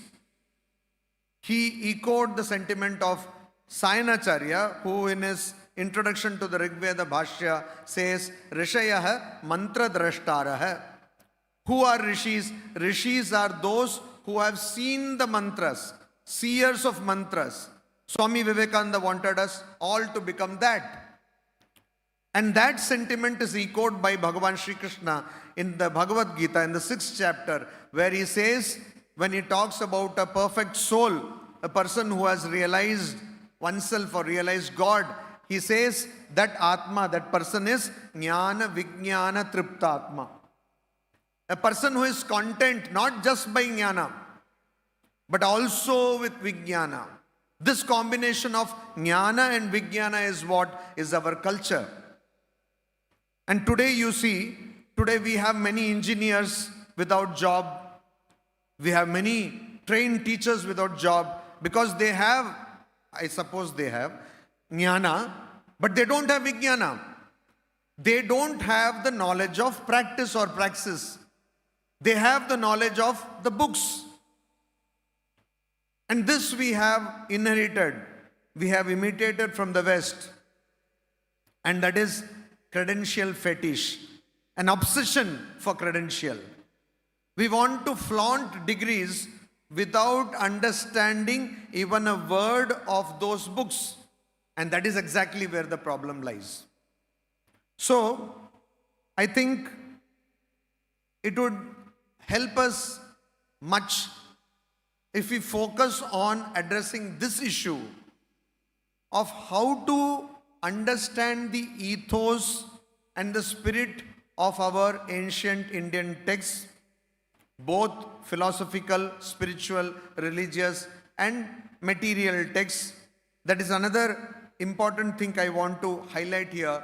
Many people think that Indians, they simply wrote of only spiritual wisdom, only rituals, only worship, only God. But we have elaborate treatises on how to construct waterworks, astronomical treatises like the Surya Siddhanta. We have enormous architectural textural works, and not just what we commonly or in a popular understanding know what is Vastu Shastra. They are deeper texts. We have texts on aesthetics. We have texts on dramatology, Natya Shastra. All these texts, they were profound. They are still profound. But we do not know how to explore them, how to understand them. And there again, one more problem is there. Just after breakfast, I was sharing with Professor Jha this problem. Somehow we are stubborn to accept that Sanskrita is the mother of all Indian languages. For instance, in Kerala, more than 80% of the words in Malayalam are from Sanskrita. But most Malayalis have a problem accepting that. In Tamil Nadu, the person who has written the grammar of Tamil, we don't know his maiden name. We call him after the text that is called Tolkappiyam. So we call him Tolkappiyar. In that text, he acknowledges Panini and he says that this grammar is styled according to Panini. But Tamilians, you all know, will go, they will take to big quarrel, beat you black and blue if you were to say that Tamil has been derived from Sanskrita. Why this obsession to get rid of our ancestry? Today, if a person wears dhoti, he is or she, if a person wears sari, she is looked down upon. May not be so much sari because it's also a fashion statement. But dhoti, if somebody wears, definitely that person is looked down upon, considered illiterate even. Why are we obsessed in negating our ancestry? Look at other countries. Go to Japan. Swami Vivekananda said every youth of this country should visit Japan. How proud they are of their ancestry. Here we have a guest from Dubai, I believe. See how proud they are of their ancestry. You go to Dubai, most people, most of you I believe have gone. How proud they are of their ancestry. We are not. We consider it a great pride if I am able to poo-poo my ancestry, look down upon my wisdom and culture. And that again is another problem. So here we have to look at knowledge, not only in terms of precept, but also in terms of practice. And because we did not do that, it is that why our engineers are jobless. Because they have maybe studied engineering, taken exams and passed, do not know the first thing about how engineering is done. And that I think, Gopinathanji, I think that is where we have to concentrate on how to bridge precept and praxis. And when we do that, then we will be going to this original idea of Jnana Vijnana Triptatma, that model of a holistic personality, a personality who has found one's wisdom. And also in reinventing or rediscovering the methodology and frameworks which were used by our forefathers. For example, in Nyaya and Vaisheshika, almost rigorous and almost loophole-less, flawless way of analyzing Mimamsa. That is why Bhagavad Shankaracharya, he says, as far as determination of meaning is concerned, we will follow Mimamsa. As far as logic is concerned, we will follow Nyaya. And as far as controlling the mind is concerned, we will follow Patanjali. So here, I'm very happy to be a part of these 2-day deliberation on this topic, Guru Parampara and Indian knowledge tradition. And I think I'm a faculty at an institute called National Institute of Advanced Studies. There we are doing this project where we are having dialogues between scientists and philosophers. Professor Jha was part of the first dialogue in Ahmedabad. Now we had fourth dialogue, now fifth dialogue will come. So there we are trying to find out areas where science and our traditional philosophies, they can work together. So there is a Professor Shishir Roy. Last time when I went to Bangalore, where this institute is located, I said, sir, I think IKS should be renamed. IKS means Indian Knowledge System. It should be renamed. It should be called I Know Sarvam. Because the problem with IKS work today is everybody comes to the dais and says everything is in the Vedas. We know everything. We don't need to know anything. I think that would be a great insult to our forefathers, our rishis, who said, Ano Bhadra Kratavo Yantu Vishwatah. Let noble thoughts come from all sides of this universe. Our rishis were not fools, not by a long shot. They were always open to knowledge, always open to newer ways of thinking. So to say everything is found in the Vedas does exactly the opposite of what we want to do. It belittles the Vedas. Vedas are not like that. Vedas are a profound wealth of knowledge which were realized by people. People who were ready to sacrifice their lives, their material comforts for understanding truth. So this inquiry into truth, that is why in Indian tradition we don't call philosophy, we call it Anvishiki or Darshana. This inquiry is connected with our lives. It is not detached from our lives. So that is the spirit which we need to have, and we should not have great claims which are not based on thorough research, which are not based on rigorous study. If we do that, we will be causing a harm to the cause of Indian knowledge systems. So first, trying to bridge practice and precept, bringing both jnana and vijnana. Vijnana means realization. Jnana is you know that there is something called puttu in Kerala. And vijnana is you come here and you have it. These two have to be bridged. And the second thing is we need to rediscover the frameworks of research, methodology of research, which our rishis were doing.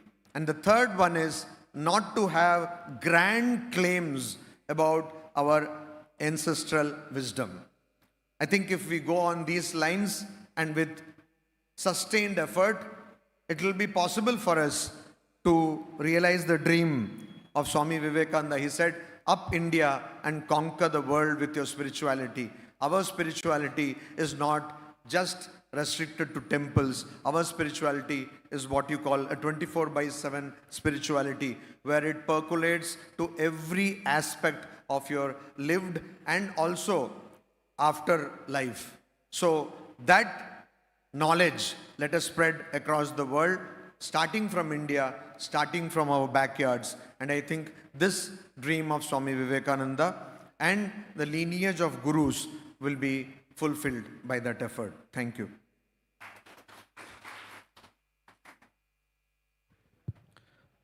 Thank you, Swami, for your insightful words. With the blessings of our revered Guru, I now have the privilege of inviting our esteemed guest of honor, Dr. Bu Abdullah, to kindly come forward and grace the dais with his words.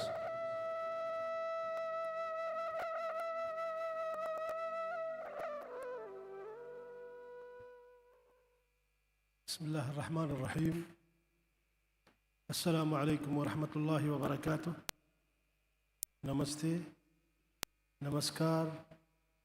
Hello everyone. Few words.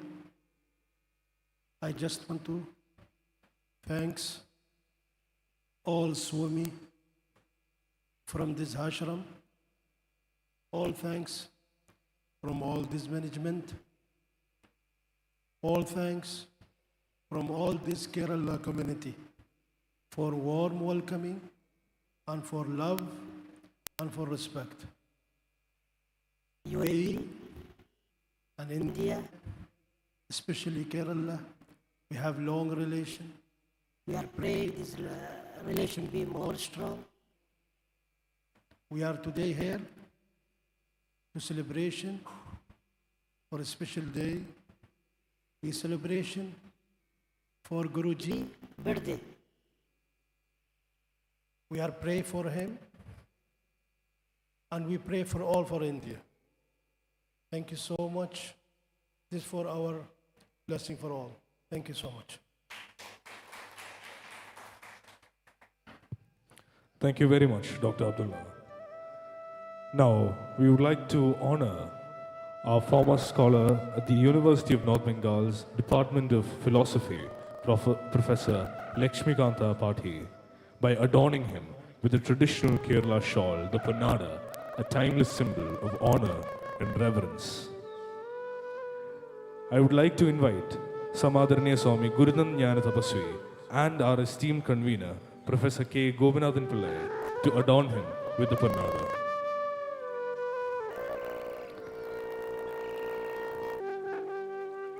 Professor Lakshmikanta Pathi, a distinguished scholar and former head of the Department of Philosophy at the University of North Bengal, is noted for his work on environmental ethics. He has served as the convener and academic coordinator for major workshops and is an associate editor for the Journal of Indian Council of Philosophical Research.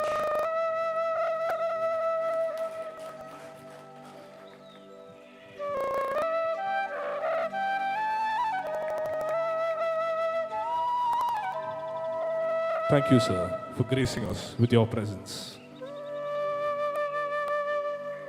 Now, for the keynote address, I would like to invite onto the dais Professor Ramnath Jha from the School of Sanskrit and Indic Study at JNU, a distinguished Sanskrit scholar teaching in the School of Sanskrit and Indic Studies at Jawaharlal Nehru University, holding an MA, MPhil and PhD in Sanskrit. His areas of expertise include Advaita Vedanta, Sankhya Yoga, and the philosophy of science. Passionately engaged in advancing interdisciplinary research, he is an investigator on several projects funded by the Academy of Korean Studies.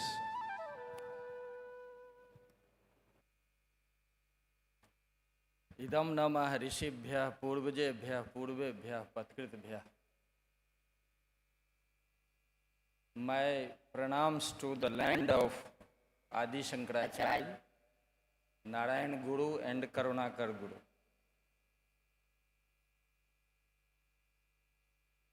I think our previous speakers have founded a very strong background. I want to express some of the points regarding Ved and our knowledge traditions, also Guru Parampara. Ved is the oldest text of this globe, and Rigved is the heritage text of UNESCO, because this is the first recorded statement of human civilization,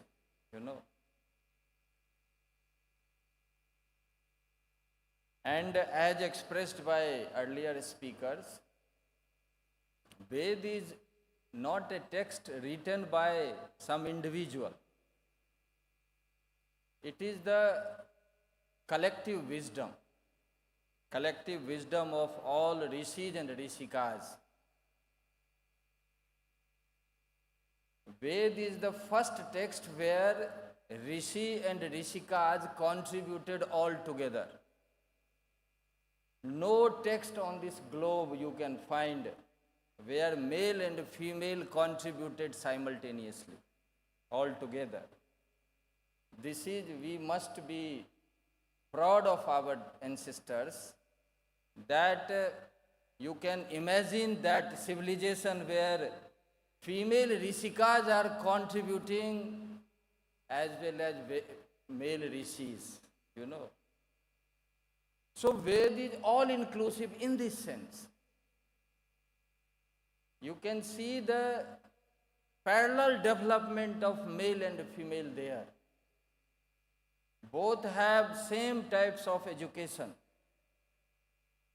Both had full freedom for developing their personalities. So this is the foundation of our tradition, you know. Ved is the first text where rishis clearly say that one truth manifested itself into male and female half-half. In the first chapter of Brihadaranyaka Upanishad, Rishi says that sa ekaki naiv reme. It was singular reality. It was not enjoying with itself. So it divided it into two parts. Half part is male and half part is female. And he is giving example, Ardha Brigalamiva. It is just like the seed of pulse, where inside there are two parts, parallel parts, two equal parts. And both are complementing to each other. This is the foundation of Vedic wisdom. You know, in the whole globe, women are still struggling to get their rights. You know, but it is Ved where female decided rights. So this is Vedic wisdom. Vedic Rishi says that one is truth is singular, and that manifested itself into this pluralistic universe. You know, Bahusyam Prajayeya. Bahusyam Prajayeya. So the whole universe is nothing but the manifestation of same truth. So manifestation, the state of consciousness or Brahma is everywhere. So Sarvam Khalidam Brahma. If this is the reality, then we accept that all are the manifestation of same truth and all are the member of the same family. You know? So this kind of wisdom rishis have provided us. It is Ved that started dialogue tradition, debate tradition. It gives you freedom that you can interpret truth as per your experience. You can interpret truth as per your understanding. Nowhere you can find others says everything is depending on commandment. You have to follow. You have not to raise questions. You know, if you raise question, you are not allowed. It is Ved which gives you the right to interpret what you want. You know, the Ved started debate tradition. And as Swamiji told that the whole Nyaya tradition makes the structure of the dialogue. In 16 categories, 4 categories are totally devoted to the structure of dialogue. Vad, Jalp and Vitanda, you know. And then Nigraha Sthan. So Ved is not a religious tradition. Listen it very carefully. Ved is not a religious tradition. Ved is a knowledge tradition.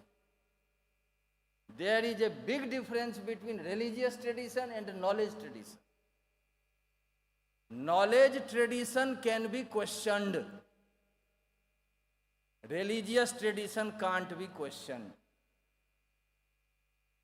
This is the wisdom of Vedic Rishi. And this is the foundation where we think that all should be happy. all should be happy because all are the members of the same family. So when our government was chairing G20, the motto was Vasudhaiva Kutumbakam. One earth, one family, one future. After Corona, our Prime Minister declared that there should be one health system. Because more than 100 countries are in this position not to develop vaccine and not to purchase it. So if Corona-like situation comes, who will take care of them? All so-called developed countries were keeping their vaccine with them. But it was India who provided vaccine free of cost to more than 100 countries. You know, this is the drishti of Vedic Rishi. This is the drishti of Vedic Rishi. So we say, Sarve bhavantu sukhina, sarve santu niramaya, sarve bhadrani pasyantu, ma kaschit dukkha bhag bhavet. So this tradition gives us everything. And one more thing that is very important, that Ved is the foundation of the civilization. Smritis are the text of the interpretation of Dharma. You know, Vedic Rishi says, what is Dharma? Dharma is not religion. The problem is that we are so much obsessed to use only and only English words. You go and see the tradition of Macaulay. They very much in planned way, they sidelined Sanskrit. Why? Because whole knowledge tradition enshrined in Sanskrit. If you go out of Sanskrit, then you lose your tradition. This was a planned effort. And we are continuing all these things. When we say God, as our friend used, he said that he knows what he is using, but when you say God, God is out of this creation. When you say Ishwar, it is within this universe. So there is a big difference between these two words. Ishwara sarva bhutanam hridde serjun tishtati. Ishwar is that which resides everywhere. If it resides everywhere, then when we want to, a child is killing an ant chitty, we restrict them because there also Ishwar resides. But when you say God, God is out of this creation, this is the big fight in Western tradition. Spinoza, Bruno and Schopenhauer, they were of the view that there is no difference between creator and creation. This is Vedic view. There is no difference between creator and creation. Creator is creation and creation is creator. You know, if you have this kind of understanding, then only and only you can say the whole universe is family, the whole earth is family. So, this is very big problem that we want to know Indian knowledge system, but we want to stick to English language. No problem. English language you can express, but even you translate conceptual terms. Conceptual term is very important because religion is not dharma. Vedic Rishi says, Rigved says, this is Rit. Ritam cha satyam cha vidha tapsodhya jayata tato ratra jayata tata samudro arnavah. This is from Rigved. So Rit is the law of the cosmic order. You know, in Brihadaranyaka Upanishad, in the first chapter, Rishi says that when they created everything, created means manifested everything, then it was not in order. So he developed Rit. Rit is the manifestation of Satya. So when Rit came into existence, then everything was in order. Dharma is nothing but the paryay of the synonymous term of Rit. So in Purush Sukta Rig Ved, Yagyen Yagya Mayajant Deva Tani Dharmani Prathmani Asam. So Dharma is the law of the cosmos. Dharma is the law of the nature. Dharma is the law of the land.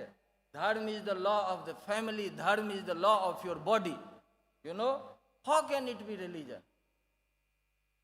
So if we don't want to know our terms, our understanding, how can we understand Indian knowledge system? Indian knowledge systems was also coined by someone who has very English background, you know. It was discussed. It should be at least Indian knowledge tradition, you know. Tradition has nothing to do with system. But once Ministry of Education adopted, then it is continuing. Vedic knowledge system is the only system which has a pramana vyavastha. You know, India doesn't accept that kind of knowledge which has been not validated by a certain process.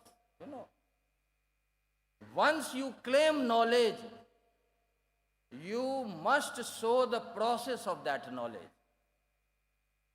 So any knowledge which you claim, that should be validated by some process.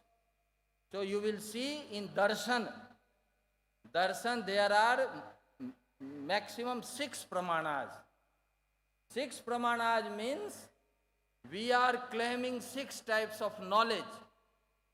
So we have to show 6 types of process.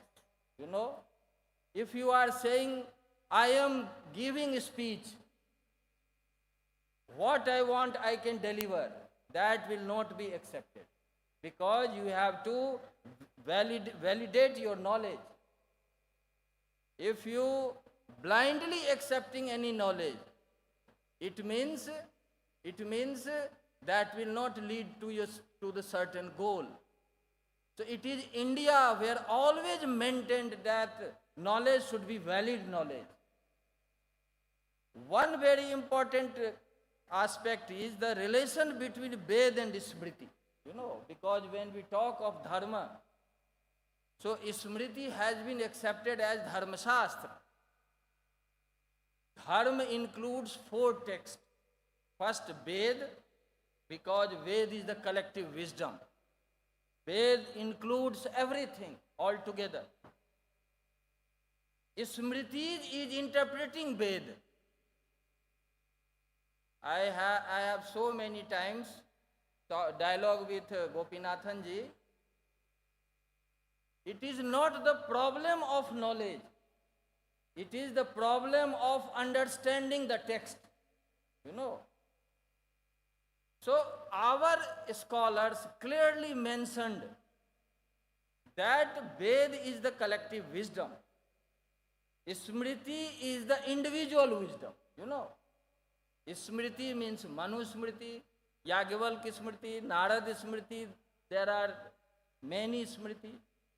Similarly, there are many Dharma Sutra, which is explaining the law of the society, and also Nibandha Granth. But Jaimini Rishi, he was very much, he was seriously thinking that anyone who is interpreting the Ved may be biased, you know. So there is a rule there. Shruti Smriti Virod, this is Jaimini Sutra, Virodhe Tvanapeksham Syat Asati Yanumanakam. If any Smriti is going against Vedic wisdom, it should be accepted as invalid. You know, it should be accepted as invalid. Javalopanishad says, Shruti Smriti Virodhe tu Shruti Rev Gariyasi. Wherever there is a clash between Smriti and Shruti, Smriti will will be invalid. Even Adi Shankaracharya says, Shrutyanusarinya smritaya pramanam. If we don't understand this structure, the law, Vedic Rishikas developed Ved, and if some Smriti says that woman can't study Ved, it means there is a direct clash between Smriti and Shruti. You know, that Smriti is instantaneously invalid, not by us, by our Acharyas, you know.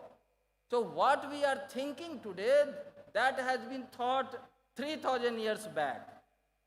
But if we don't study tradition, we will be thinking that I am doing something new. No, no, no, no.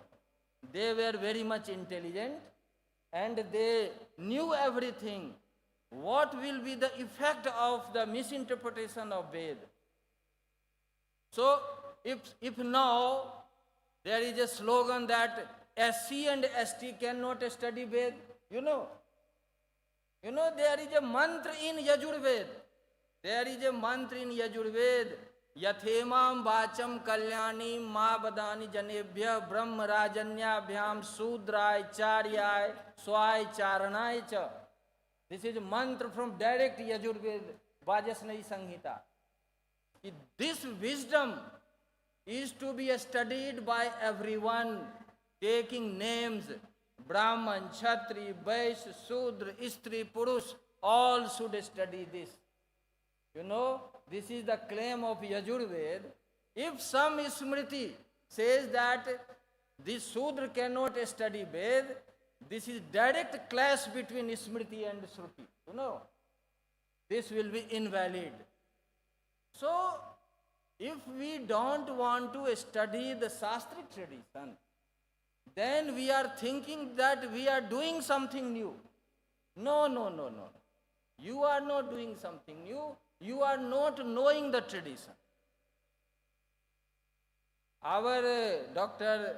Gopinathanji used ecology. What is this ecology? You know, this term has been coined by a German biologist in 1866.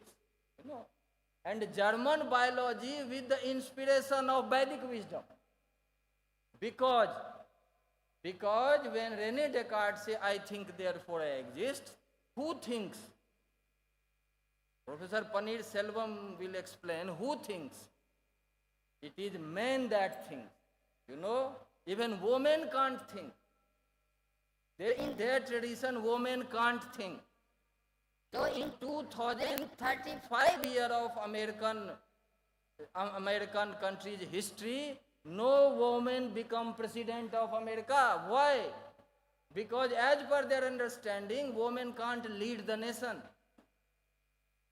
We must know that understanding. In our tradition, Rishikas developed Ved. And when we got independence, from that day, all have equal right. All have equal right. So America is teaching others Manavadhikar, about Manavadhikar, but there is no Manavadhikar in America. Women can't become president. This is the tradition we feel pride, and this is the issue which thought by British people seriously, and they very much with planning, they sidelined Sanskrit, and today this is the situation that even as Swamiji said that Malayalam language uses more than 80% terms of Sanskrit. But people think that it is separate language. No, as Brahma is the unifier of this universe, similarly Sanskrit language is the unifier of Indian culture, Indian knowledge system. So all terms have been coined by Sanskrit people. This Brahma, this Dharma, this Gyan, all terms have been coined. And those terms are being used by regional language. So if you don't understand the tradition of terms, tradition of thought. You think that I am speaking Gujarati and this has been started by Gujarati people. This has been started by Mithila people. This has been started by Hindi people. No, no, no. There is only and only Sanskrit background. All our regional language, when they are related with Sanskrit, then you are thinking of Akhand Bharat, Akhand Brahmand. But when you are thinking only through Gujarati language, you accept yourself as Gujarati. You know, see in Maharashtra, there is a fight. They are coming from that state, they are not speaking this language. This is not our tradition. You can speak any language. The only problem is that conceptual terms should be taken as it is. Because if you change conceptual term, then you change thought. This is the only problem. So, this should be understood properly.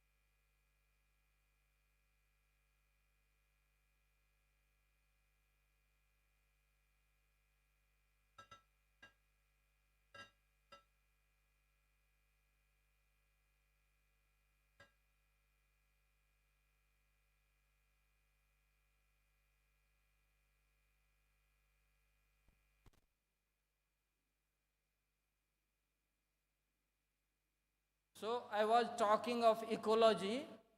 This term was developed by a German biologist, Ernest Haeckel, in 1866. And this term was developed because when René Descartes says, I think therefore I exist, means only man thinks, only human being thinks. Other than human being is non-conscious reality, you know. So German biologist started doing scientific research that is there a relation between human being and nature. So to study the relation between human being and other than human being is ecology. So this term was coined. But physicists again misused this term.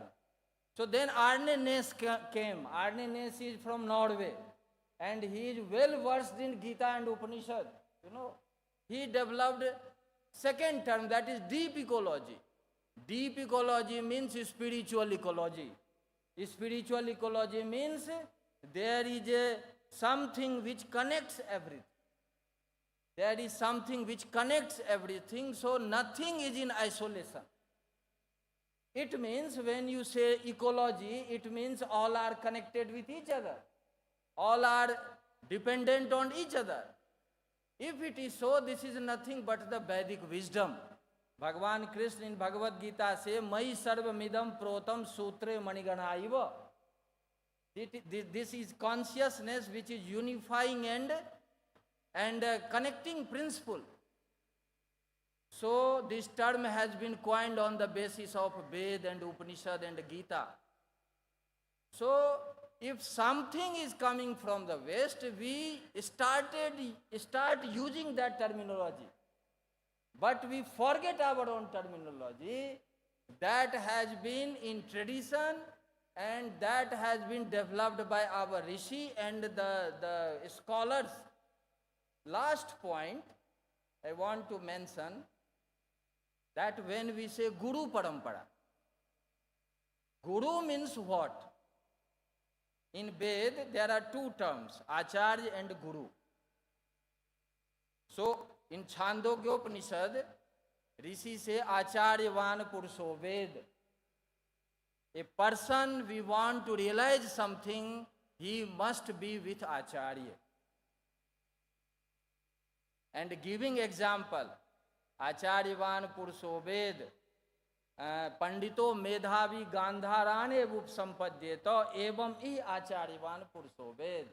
If you want to visit Gandhar, So you have to take help from those people who have already gone and experienced Gandhar. If he gives you instruction, then you can reach Gandhar easily. Similarly, Acharya is that who has already realized truth, who has realized the pure state of consciousness. If you are taking training from that Acharya or Brahmanist Guru, then you can realize the ultimate truth. And that Acharya has been also named as Guru. In Svetaswatar Upanishad, Rishi says, Yasya deve para bhakti, yatha deve tatha guru, tasyaite kathitar tasya prakashante mahatmana. As you have respect for the ultimate truth, if you have the same respect for Guru, then you can reach that state. It means, as a professor said, that we accept that there is no difference between Guru and Brahma. Guru and Brahma is the same reality. And this is nothing new. This has been stated in Mundaka Upanishad. Brahma Ved Brahmaiva Bhavati. Brahma Ved Brahmaiva Bhavati. The sky or space of the room is not different from outer space. This has been conditioned by these walls and the roof. If you become free from all these conditioning factors, then there is no difference between this Akash and outer Akash. Similarly, the consciousness of Guru and the ultimate consciousness is not different. If you are conditioning through body, mind, sense organ, then it seems to be different, you know. So, Guru means Brahma. And this is totally based on experience. But if you have experience, Adi Shankaracharya says that Agamopapatibhyam nishchito hi artha sraddheyo bhavati. If you have experience, still you have to explain it logically. Why? Because people will not accept. If you are explaining logically, then people will grasp it easily. Otherwise, if I have experienced this, you have to experience. Someone can follow, some can follow, but mass will not follow, because mass understand with logic. So our acharyas, they experienced and they also interpreted logically. This is the tradition we are continuing, and if we understand this tradition in this way, I think we can know the real Guru tradition, and also we can know our Shastric tradition. Shastra is not different from mass. Mahabhashyakar Patanjali says that lokatah shabda prayoge artha prayukte shastrena dharma niyamah kriyate. Whatever mass feel, that those thinking are just put in the frame of logic, frame in the Shastra. So, this is our Guru Parampara, this is our knowledge tradition, and I think the government of India has taken very good decision that now this is the part of our education ministry. Why? Because there is a one-way traffic, one-way knowledge system in university and college. Our 15 lakh teachers, you know, they are learning only and only Western knowledge tradition. Even Werner Heisenberg says you have to understand many traditions, because if you correlate all the tradition, you can create some new knowledge, and that will be beneficial for society. But we are only understanding Western tradition. So now Indian knowledge tradition is the part of curriculum. If you know Indian knowledge tradition, you can correlate it at research time, you can teach it to our student. If you know, if 15 lakh teacher is teaching every day in the classroom, and they are teaching 90% only in Western knowledge tradition. So this is not the fair.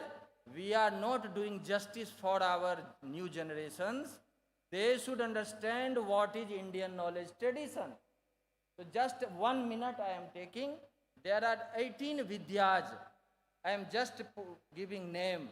4 Vedas, 4 Upaved, Ayurved, Gandharved, Dhanurved and Vastu Shastra, Arth Shastra. 4 Vedas are 4 knowledge system. 4 Upaved, Ayurved, Dhanurved, Yajurved, Dhanurved, Gandharved and Arth Shastra. These are 4 Upaved. Then 6 Vedangas, Shiksha, Kalp, Nirukta, Vyakaran, Chand, Jyotish. These are 6 knowledge systems. Then 4 other Vidyas, Dharma Shastra, Mimamsa, Nyaya Shastra and Puran. And then Natya Shastra. Then our poetics, our poetry. And we have around 50 lakh manuscripts now which are unedited. And most of them are in Sanskrit. How can you explain it by knowing only English? So if we will not train our children, how can they understand what is Indian knowledge system?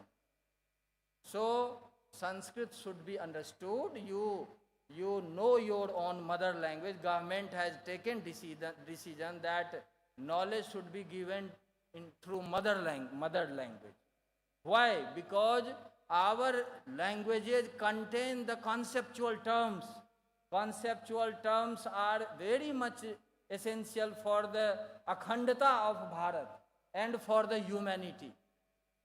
So, by knowing our mother language, even you know English, other language, but retain your conceptual. That is very much required. I think Dr. Gopinathan has chosen a Sanskrit people to give keynote address. So thanks for this opportunity. And lastly, again my pranams to Karunakar Guru, Narayan Guru and Adi Shankaracharya and this land. Namaste. Thank you very much, Professor, for your in-depth, insightful thoughts. Now, for the vote of thanks, I would like to invite on to the dais the Chief Executive Officer of Santhigiri Foundation, Sri P. Sudeep. Sri Sudeep brings extensive leadership experience from his distinguished service in government and public institutions. He has served as the CEO of Norca Roots, Registrar of the Center for Earth Science Studies, and Chief Manager at the National Center for Earth Science Studies. Currently, as the CEO of Santhigiri Foundation, he continues to steer initiatives at the intersection of social development, research, and spiritual service. Respected Swamijis, Sannyasinis, distinguished academicians, revered guests, ladies and gentlemen. It is my privilege and honor to propose a vote of thanks on behalf of Santhigiri Research Foundation, Santhigiri Arts and Culture and INDIC DHARMA Academy, in association with Central Sanskrit University, New Delhi, at the inaugural session of this 2-day national seminar on Guru Parampara and Indian knowledge tradition, revisited in the emerging national context. At the outset, with deep reverence, I express our gratitude for the blessed presence of Sarvadharaniya Swami Chaitanya Jnana Tapasvi, President of Santhigiri Ashram, who has graced this occasion and inspired us with divine blessings. We are deeply thankful to Swami Sri Atmananda, spiritual head of Satya Chetana Ashram, Tiruvannamalai, and Swami Narasimhananda, Secretary, Ramakrishna Missions, Seva Ashrama Kozhikode, for the gracious presence which sanctified this gathering. Thanks for their knowledgeable words also. We are grateful, we are indeed indebted to Sarvadharaniya Swami Guru Ratnam Jnana Tapasvi, General Secretary of Santhigiri Ashram, for the inaugural address that was both enlightening and inspiring. We are grateful to Professor Paneer Selvam, General Secretary of the Indian Philosophy Congress, for delivering the presidential address, setting a profound academic and philosophical tone to this seminar.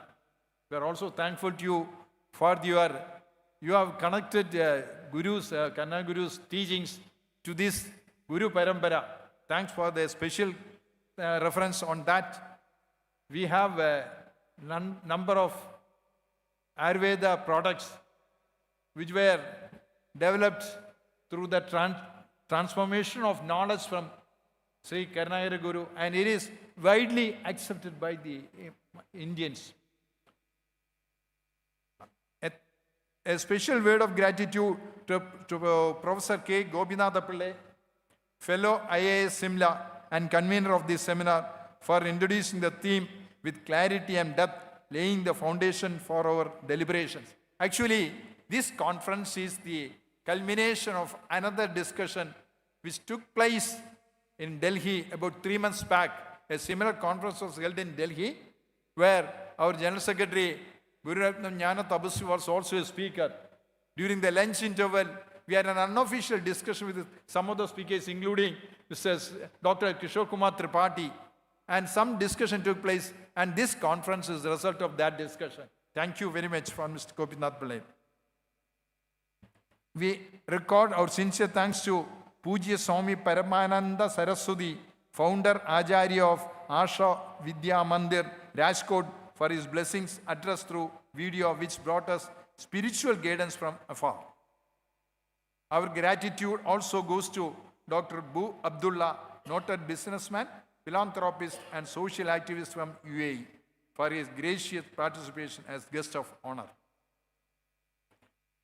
We are thankful to Professor Ramnath Jha, knowledgeable speech delivered by you. So when I heard about the Guru Parampara, I never thought this much knowledge we will get. So I'm very much interested to listen to your whole seminar after listening to your speech. Professor Ramnath Jha, School of Sanskrit and INDIC Studies, JNU, for the thought-provoking keynote address, which will serve as a guiding framework for the seminar discussions. We also express a sincere appreciation to Dr. Kishore Kumar Tripathi, member, secretary of the Aribento Society, who is also become a part of our family. He is associated with our centenary celebrations. He started from Delhi, and now he is going to, for the next 2 years, we are going to have the celebrations. Thank you, Mr. Kishore Kumar Tripathi. Thanks to Mr. Lashmikant Bhati for accepting our honor.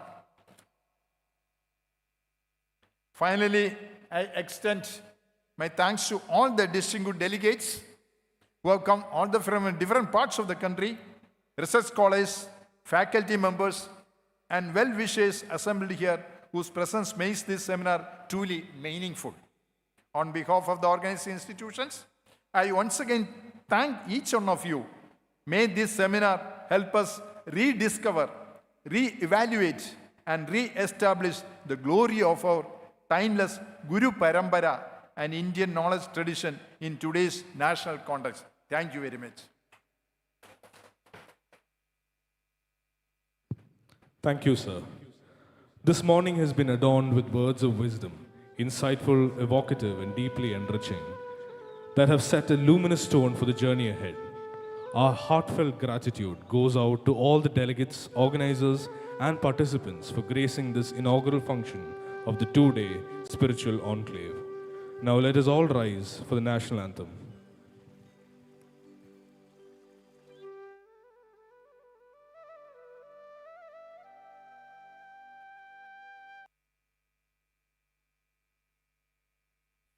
जनगण मन अधिनायक जय हे भारत भाग्य विधाता पंजाब सिंध गुजरात मराठा द्राविड़ उत्कल बंगा विंध्य हिमाचल यमुना गंगा उच्चल जलधि तरंगा तव शुभ नामे जागे तव शुभ आशीष मागे गाहे तव जय गाथा जन गण मंगलदायक जय हे भारत भाग्य विधाता जय हे जय हे जय हे हे